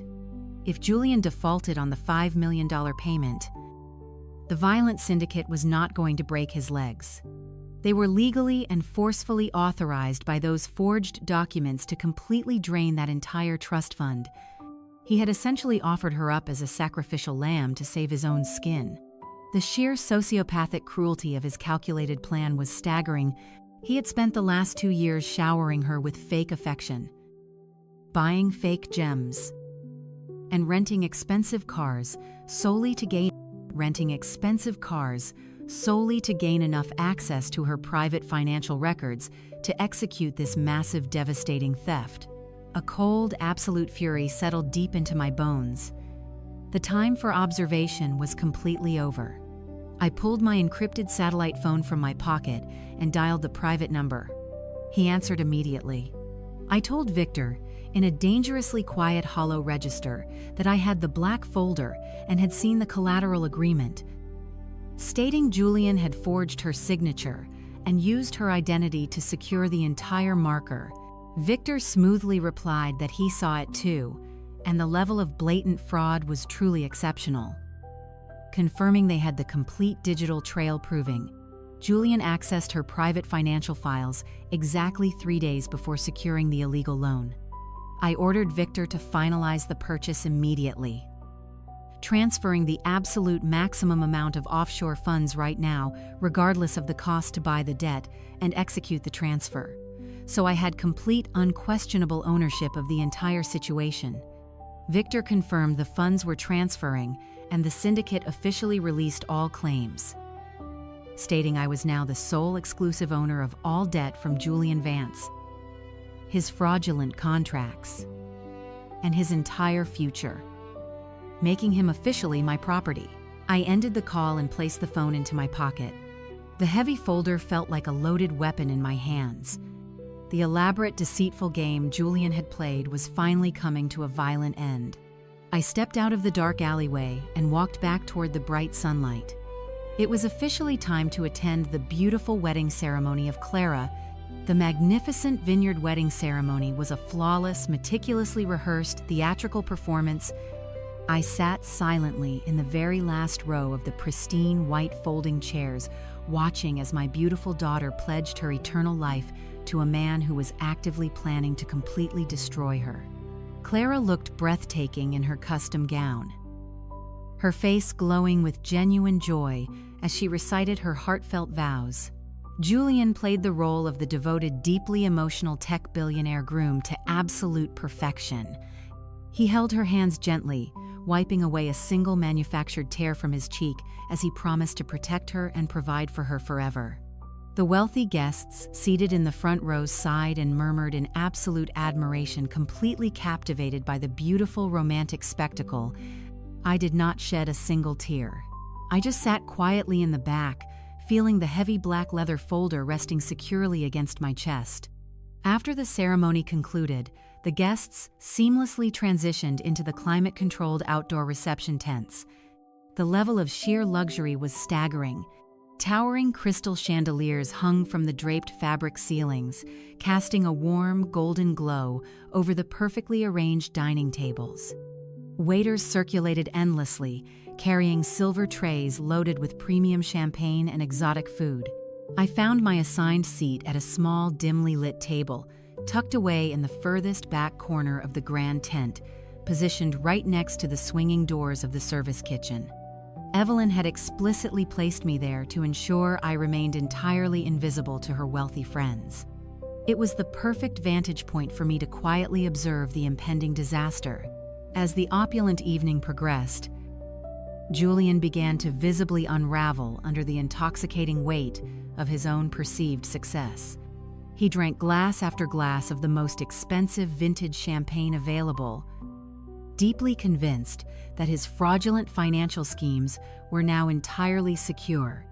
He paraded around the dance floor with his groomsmen slapping their backs and shouting boastful jokes. He firmly believed he had won the ultimate prize. He believed he had successfully secured the $5 million he desperately needed to pay off the violent criminal syndicate while locking down a beautiful wife and gaining unrestricted legal access to her massive generational wealth. He felt completely untouchable. The dinner service eventually concluded, and the clinking of silver spoons against crystal glasses signaled the beginning of the wedding toasts. Julian enthusiastically grabbed the wireless microphone from the band leader and confidently strode to the absolute center of the polished marble dance floor. He began his groom's speech with a series of smooth pleasantries, charming the crowd with highly rehearsed anecdotes and fake humility. He thanked Evelyn profusely for her exceptional taste and endless support, completely ignoring the fact that his existence was currently funded by stolen money. He turned to Clara, delivering a sickeningly sweet monologue about how she had entirely captured his heart. The crowd applauded warmly. But Julian was not satisfied with simple applause.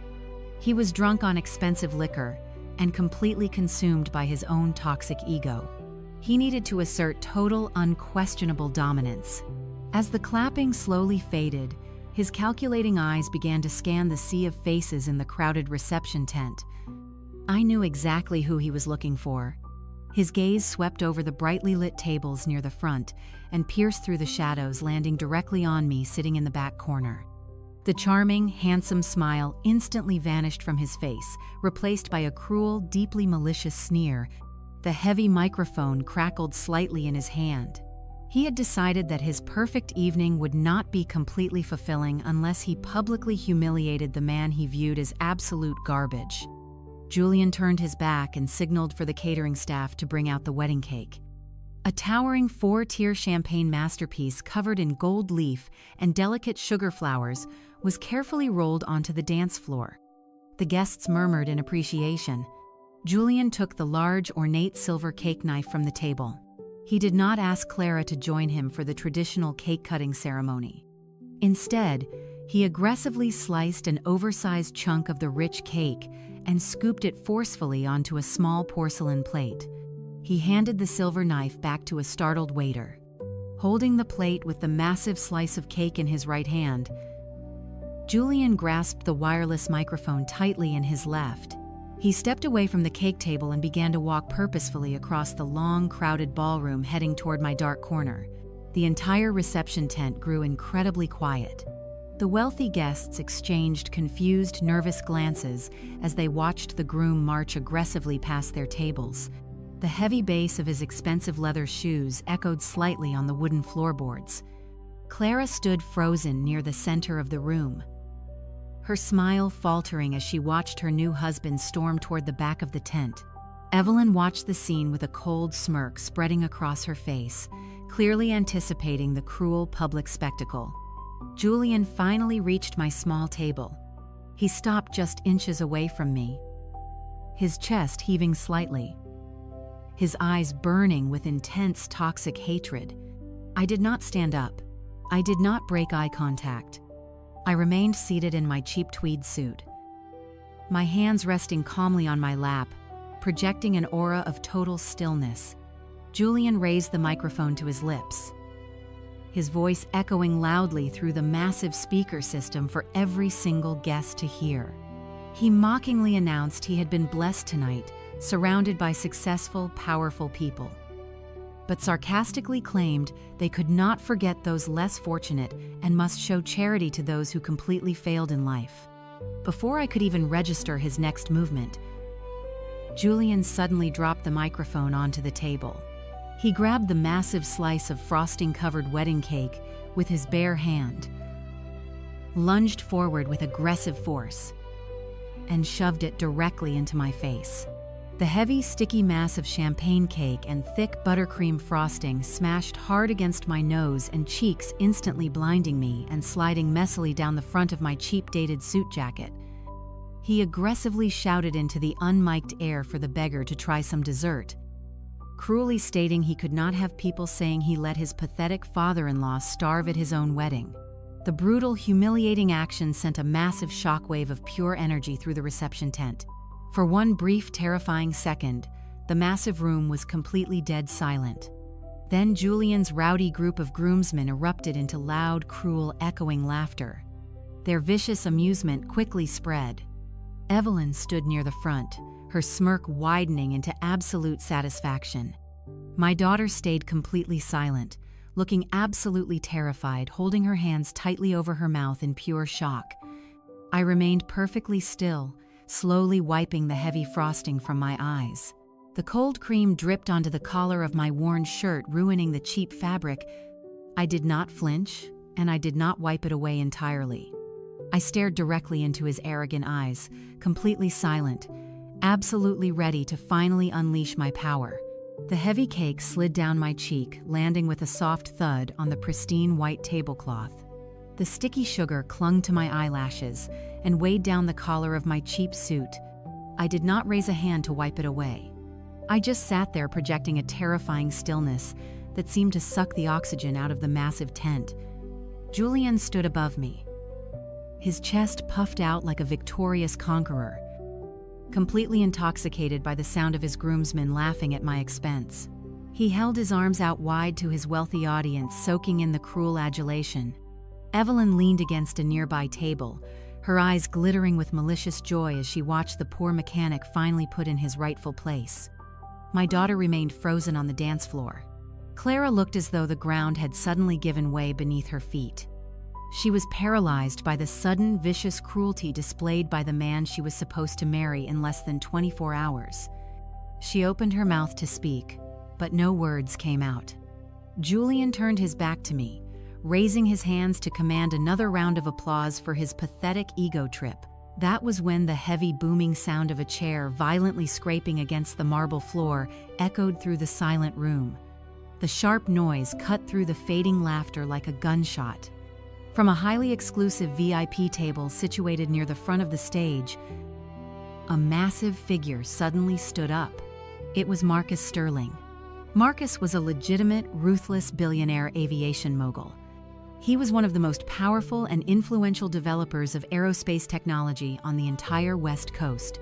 Julian had clearly invited him to the wedding as a shiny prop, a desperate attempt to legitimize his own fake status by associating with actual titans of industry. Marcus did not look amused by the spectacle. His face was flushed crimson with absolute unadulterated fury. He tossed his linen napkin onto his plate and began marching directly across the polished dance floor. The sheer physical presence of Marcus Sterling commanded absolute attention.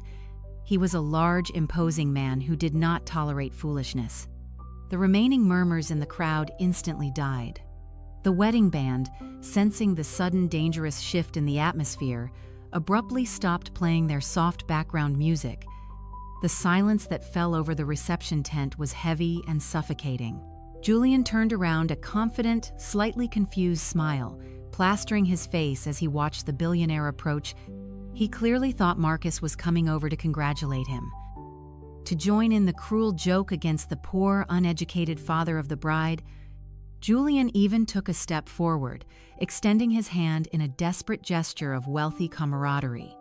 Marcus roared, ignoring Julian's outstretched hand and swatting it away as if batting a diseased insect, bellowing to ask if he was completely out of his mind. The sheer volume of his voice shook the crystal chandeliers hanging above us.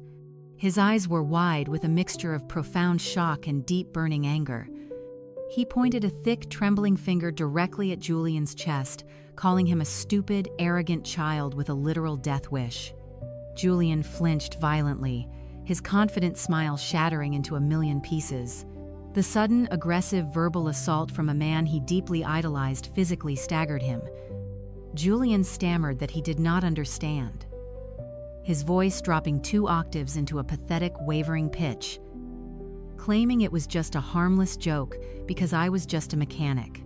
Marcus bellowed the word mechanic, his voice laced with venomous disbelief.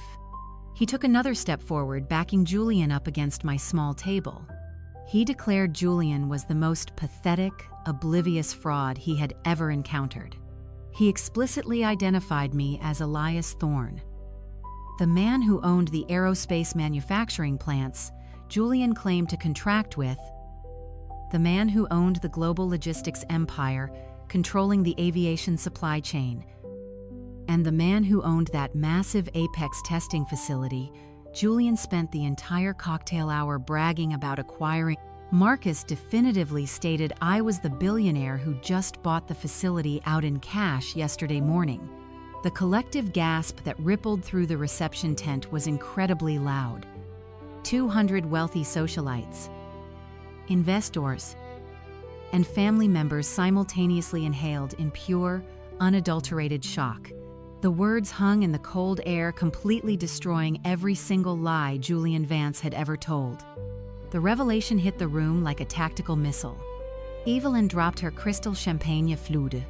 The expensive glass shattered against the marble floor, but she did not even blink. Her jaw hung completely slack, her face turning an incredibly pale, sickly shade of gray as her greedy eyes darted frantically between Marcus and me. I kept my hands resting calmly on the table. I slowly reached for a folded white linen napkin. With deliberate, incredibly steady movements, I began to wipe the sticky champagne frosting from my face. I wiped my eyes, my cheeks, and my chin, letting the stark reality of Marcus Sterling's words slowly suffocate the groom.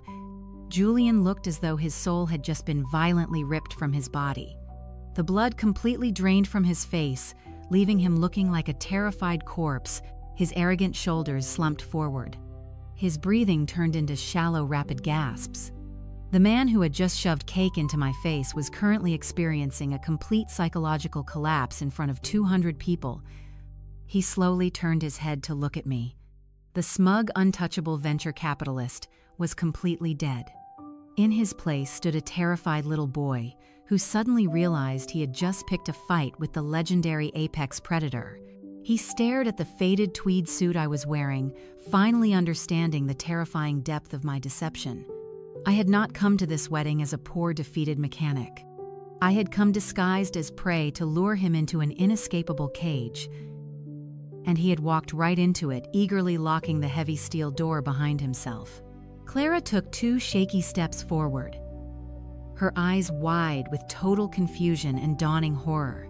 She whispered my name, her voice trembling in the quiet room, asking if it was true and if I was really Elias Thorne, the billionaire. I placed the stained linen napkin carefully onto the table. I did not look at my daughter yet. My eyes were entirely fixed on the trembling, sweating fraud standing right in front of me.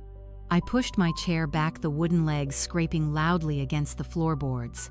I stood up to my full height. Without the hunched posture of a beaten man, my physical presence shifted dramatically. I straightened my ruined collar and looked down at Julian. I very softly affirmed that Marcus was entirely correct. The undeniable absolute power in my steady voice made the heavy silence in the room deepen significantly. Julian stumbled backward, his weak knees practically buckling under the tremendous crushing weight of his colossal self-inflicted failure. He opened his mouth to formulate another pathetic lie.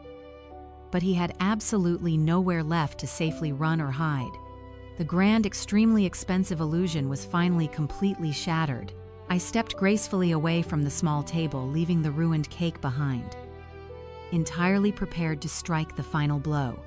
I maintained my unbroken gaze, letting the heavy silence of the grand reception tent amplify the absolute terror radiating from Julian Vance. He had expected me to cower, to retreat into the shadows with frosting dripping from my collar.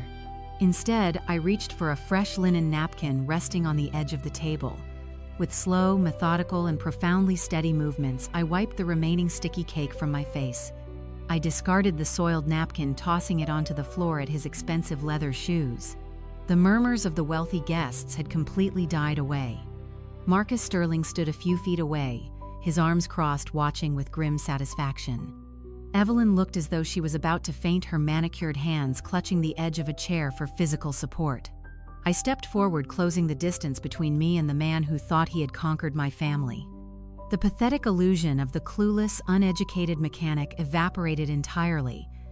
I stood tall, my shoulders squared, radiating the cold, hardened authority of a man who commanded an international aerospace empire.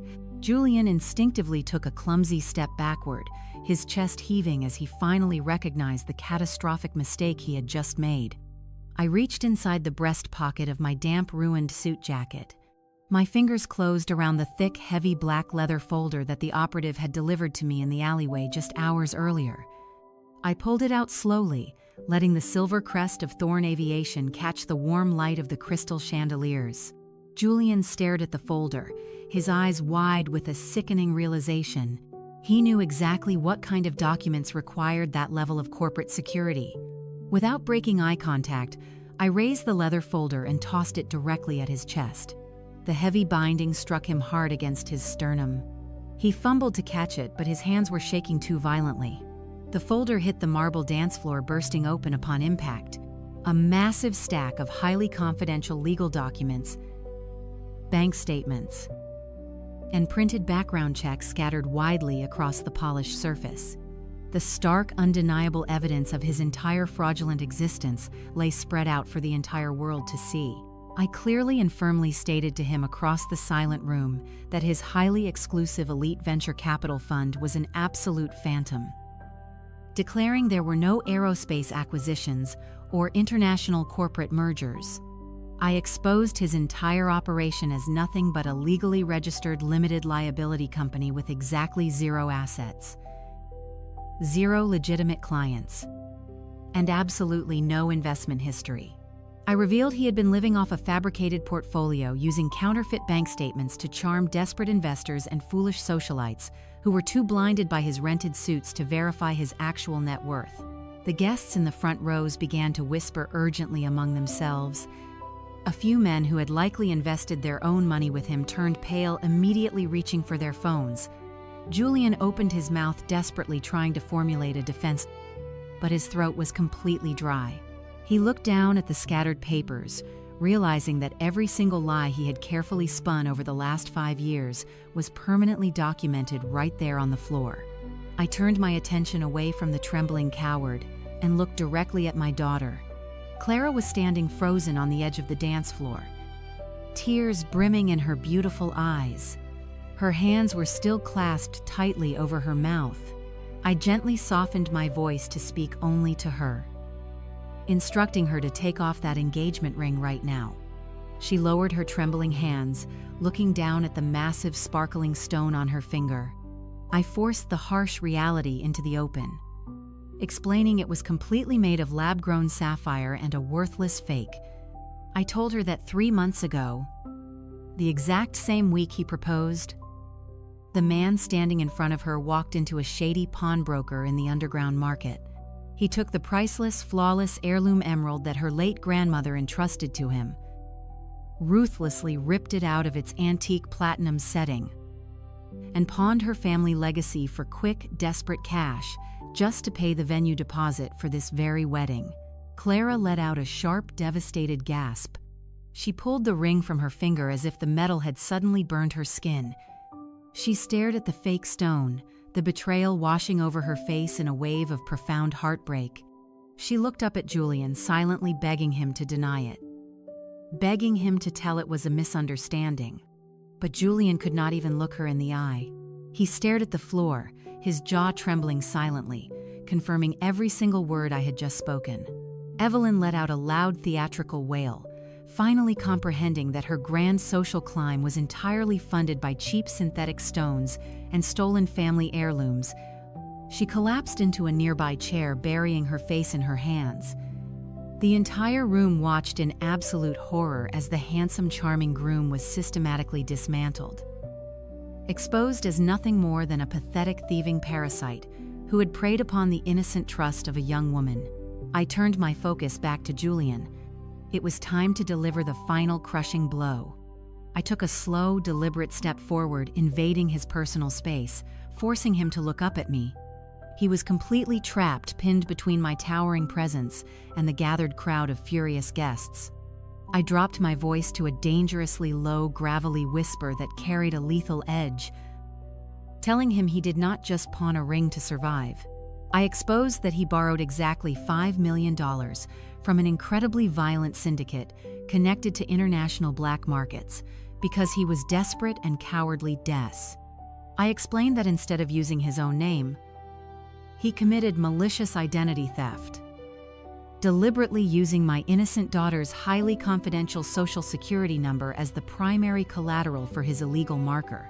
He legally authorized a cartel to completely drain her generational trust fund in the event of his inevitable default.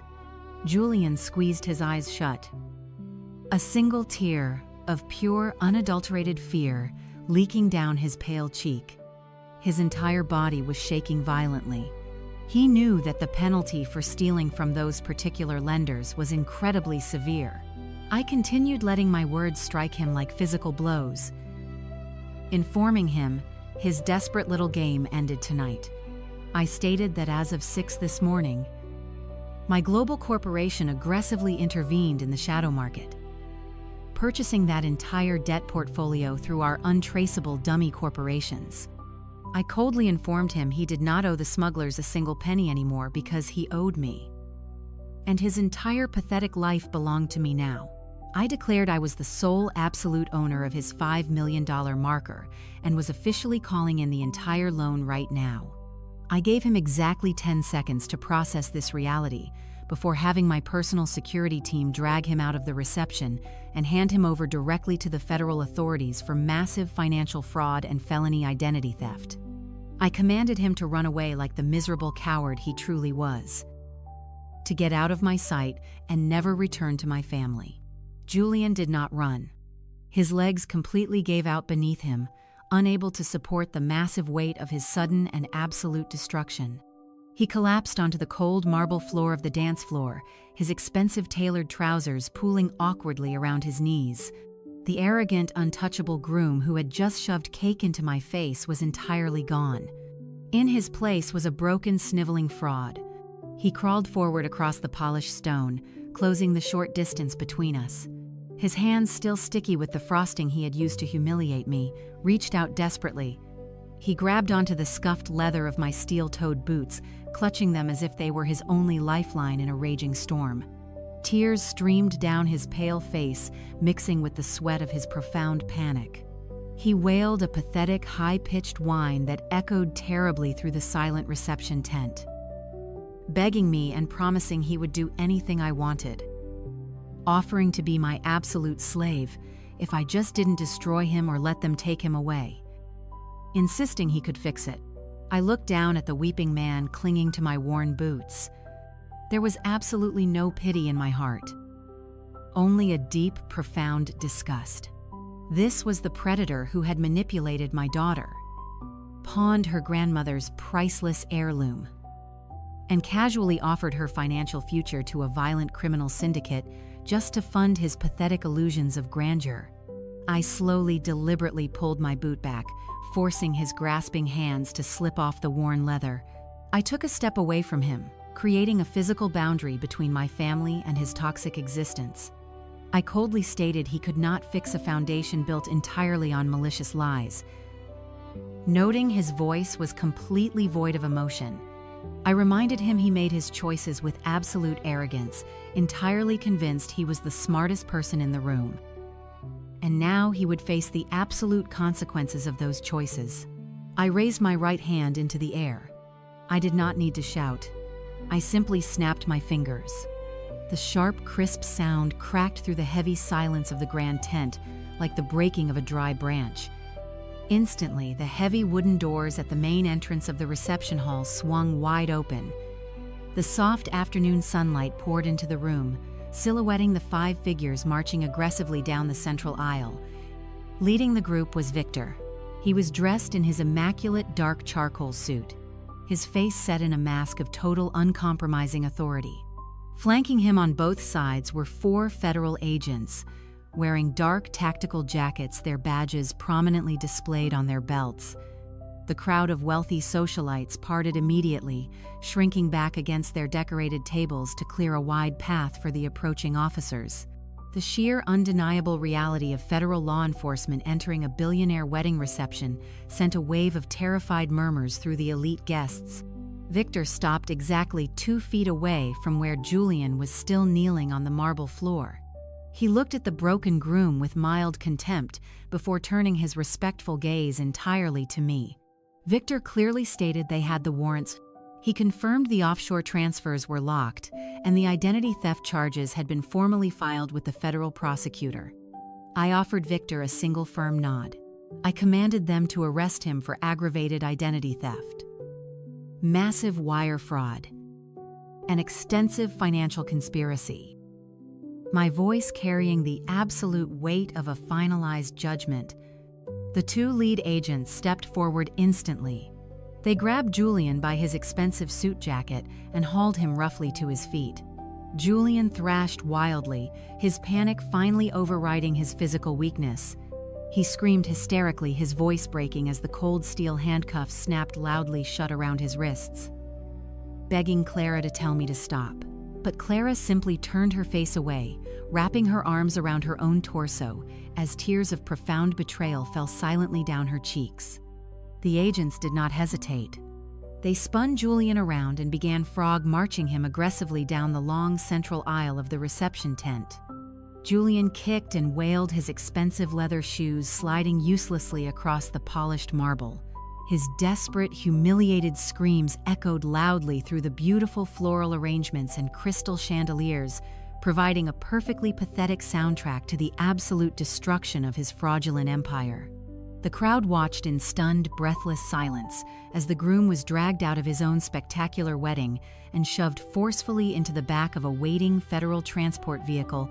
As the heavy door slammed shut behind the federal agents, a new kind of frantic energy erupted near the front tables.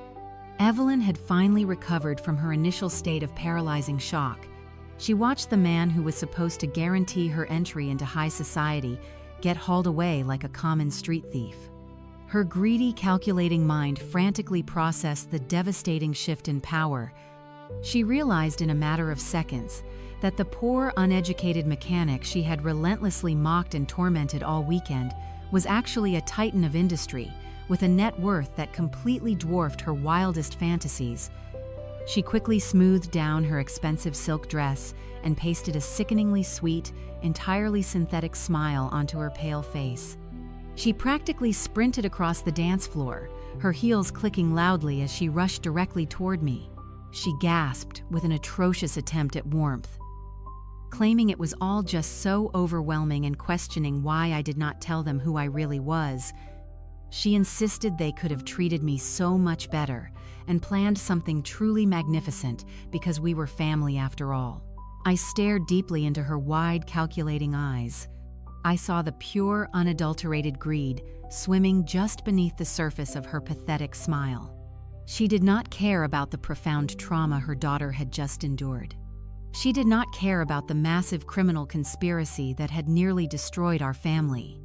All she cared about was the vast fortune she suddenly believed she could somehow access. I did not smile back. I let the cold, unforgiving reality of the situation settle heavily between us.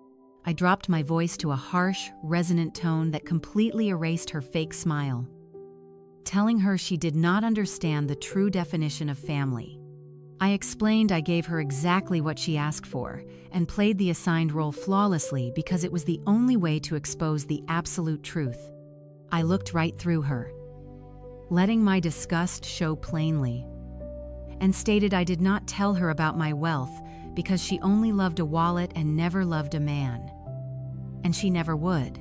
I turned away from her stunned, pale face, stepping past the ruined wedding cake, and walked across the dance floor to finally comfort my weeping daughter. The massive reception tent, which only moments ago had been filled with the chaotic energy of 200 wealthy guests, was now rapidly emptying. The elite socialites and opportunistic investors were fleeing the scene of the scandal as quickly as their expensive shoes could carry them. They murmured in hushed, terrified voices, eager to distance themselves from the catastrophic collapse of Julian Vance. Waiters quietly backed through the swinging kitchen doors, abandoning their trays of expensive champagne and exotic appetizers. Evan, realizing that her grand social charade had been completely obliterated, grabbed her designer handbag and practically ran toward the valet station. She did not even look back at her own daughter. Within a matter of minutes, the magnificent, breathtaking venue was completely abandoned. The string quartet had packed their instruments and vanished. The only sounds remaining were the gentle rustling of the valley wind against the heavy canvas fabric of the tent and the soft, rhythmic sound of quiet sobbing. I walked slowly across the polished marble dance floor, my steel-toed boots echoing softly in the vast empty space. The massive chandelier above cast a warm, golden light over the absolute ruins of the reception. Clara was sitting alone at a large empty dining table. Her beautiful white wedding gown pooled around her on the floor, a stark contrast to the devastating heartbreak written across her face. She was not crying because she had lost Julian. She was a highly intelligent young woman, and the brutal reality of his deception had already shattered whatever toxic illusion he had built around her. She was crying out of a profound, overwhelming sense of shame. She had watched him shove cake into my face. She had watched her mother degrade me all weekend. She had been completely blind to the monstrous predator standing right beside her, and she had allowed the man who truly loved her to be treated like absolute garbage. I pulled out the chair next to her and sat down. I did not care that my suit was still stained with champagne frosting or that my collar was completely ruined. I just looked at my daughter, waiting for her to find her voice. She slowly lifted her head. Her eyes were red and swollen, filled with a deep, crushing sorrow that tore at my heart. She looked at me, really looked at me, seeing past the cheap clothes and the weathered hands for the first time in years. She whispered my name, her voice trembling so badly she could barely form the words. She offered a profound apology, admitting she was completely blind, and let them treat me like nothing. She confessed she was so caught up in the fantasy and the grand venues that she did not even see what he truly was, lamenting that she did not protect me or stand up for me. I did not offer her a stern lecture. I did not remind her of the countless times I had gently tried to warn her about Julian and his superficial charm. The brutal reality of the situation had already taught her the hardest lesson of her life. Instead, I reached out and gently pulled her into a deep, incredibly warm embrace. She buried her face in my shoulder, sobbing freely as I held her tightly. I rested my chin against her hair, providing the solid, unwavering foundation she so desperately needed in that exact moment. I softly explained, my voice calm and completely devoid of any anger or resentment, that I never hid my money to hurt her. I clarified, I hid it because I wanted to protect her from men exactly like him. I told her, when people know you have massive wealth, they look at you differently, seeing an open vault instead of an intelligent young woman.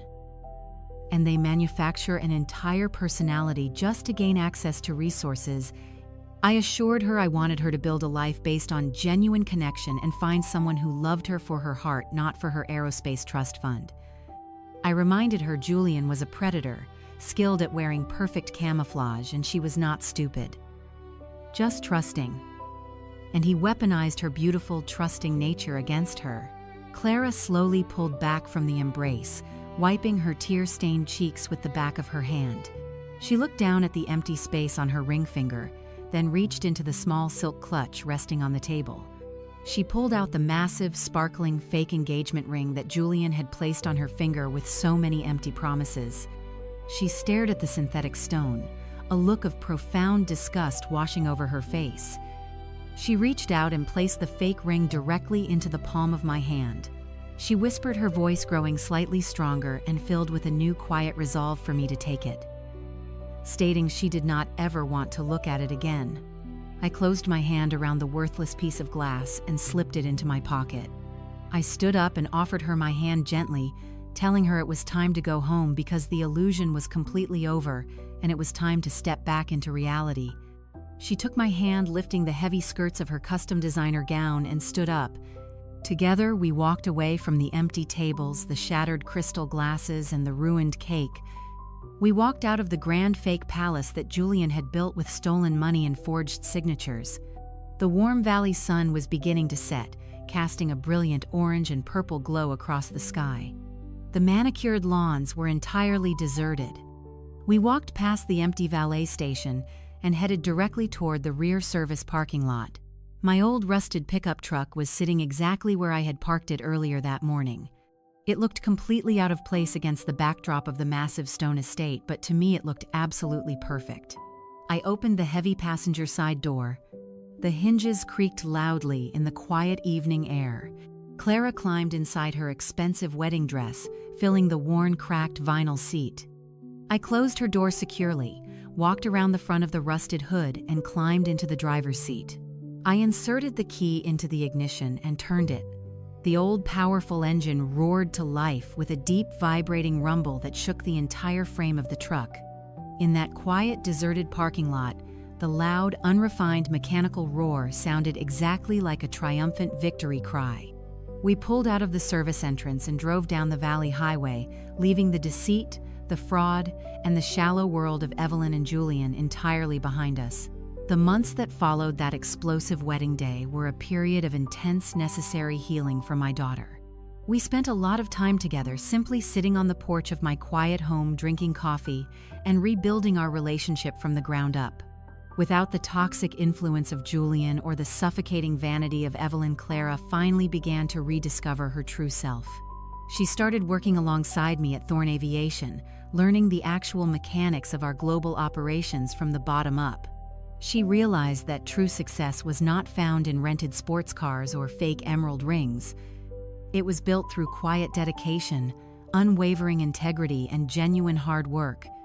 She learned how to manage her trust fund responsibly, establishing strict legal boundaries to ensure she would never be vulnerable to another financial predator. As for Julian Vance, the federal justice system completely dismantled his entire existence. The evidence we provided was absolutely overwhelming. He faced multiple federal charges for massive wire fraud, aggravated identity theft, and criminal conspiracy. The violent syndicate he had attempted to borrow from was also heavily investigated, leading to a massive crackdown on their illegal black market operations. Julian was sentenced to 15 years in federal prison. There were no designer suits or expensive champagne in his new reality. He was finally forced to face the absolute, undeniable consequences of his extreme arrogance. Evain, humiliated by the entire public ordeal, quietly moved away to a different state, unable to face her former social circle after her complete financial and moral bankruptcy had been exposed to the world. If you are listening to this story right now, I want you to walk away with a profound, unshakable understanding of the world. Predators do not always look like monsters. Sometimes they wear custom-tailored suits, drive expensive cars, and say absolutely everything you want to hear. They prey on kindness. They manipulate trust. They use superficial charm to blind you to their true intentions. You must always protect your peace, your identity, and your resources. Never let anyone pressure you into rushing a commitment, and never ignore the quiet, persistent warnings of your own intuition.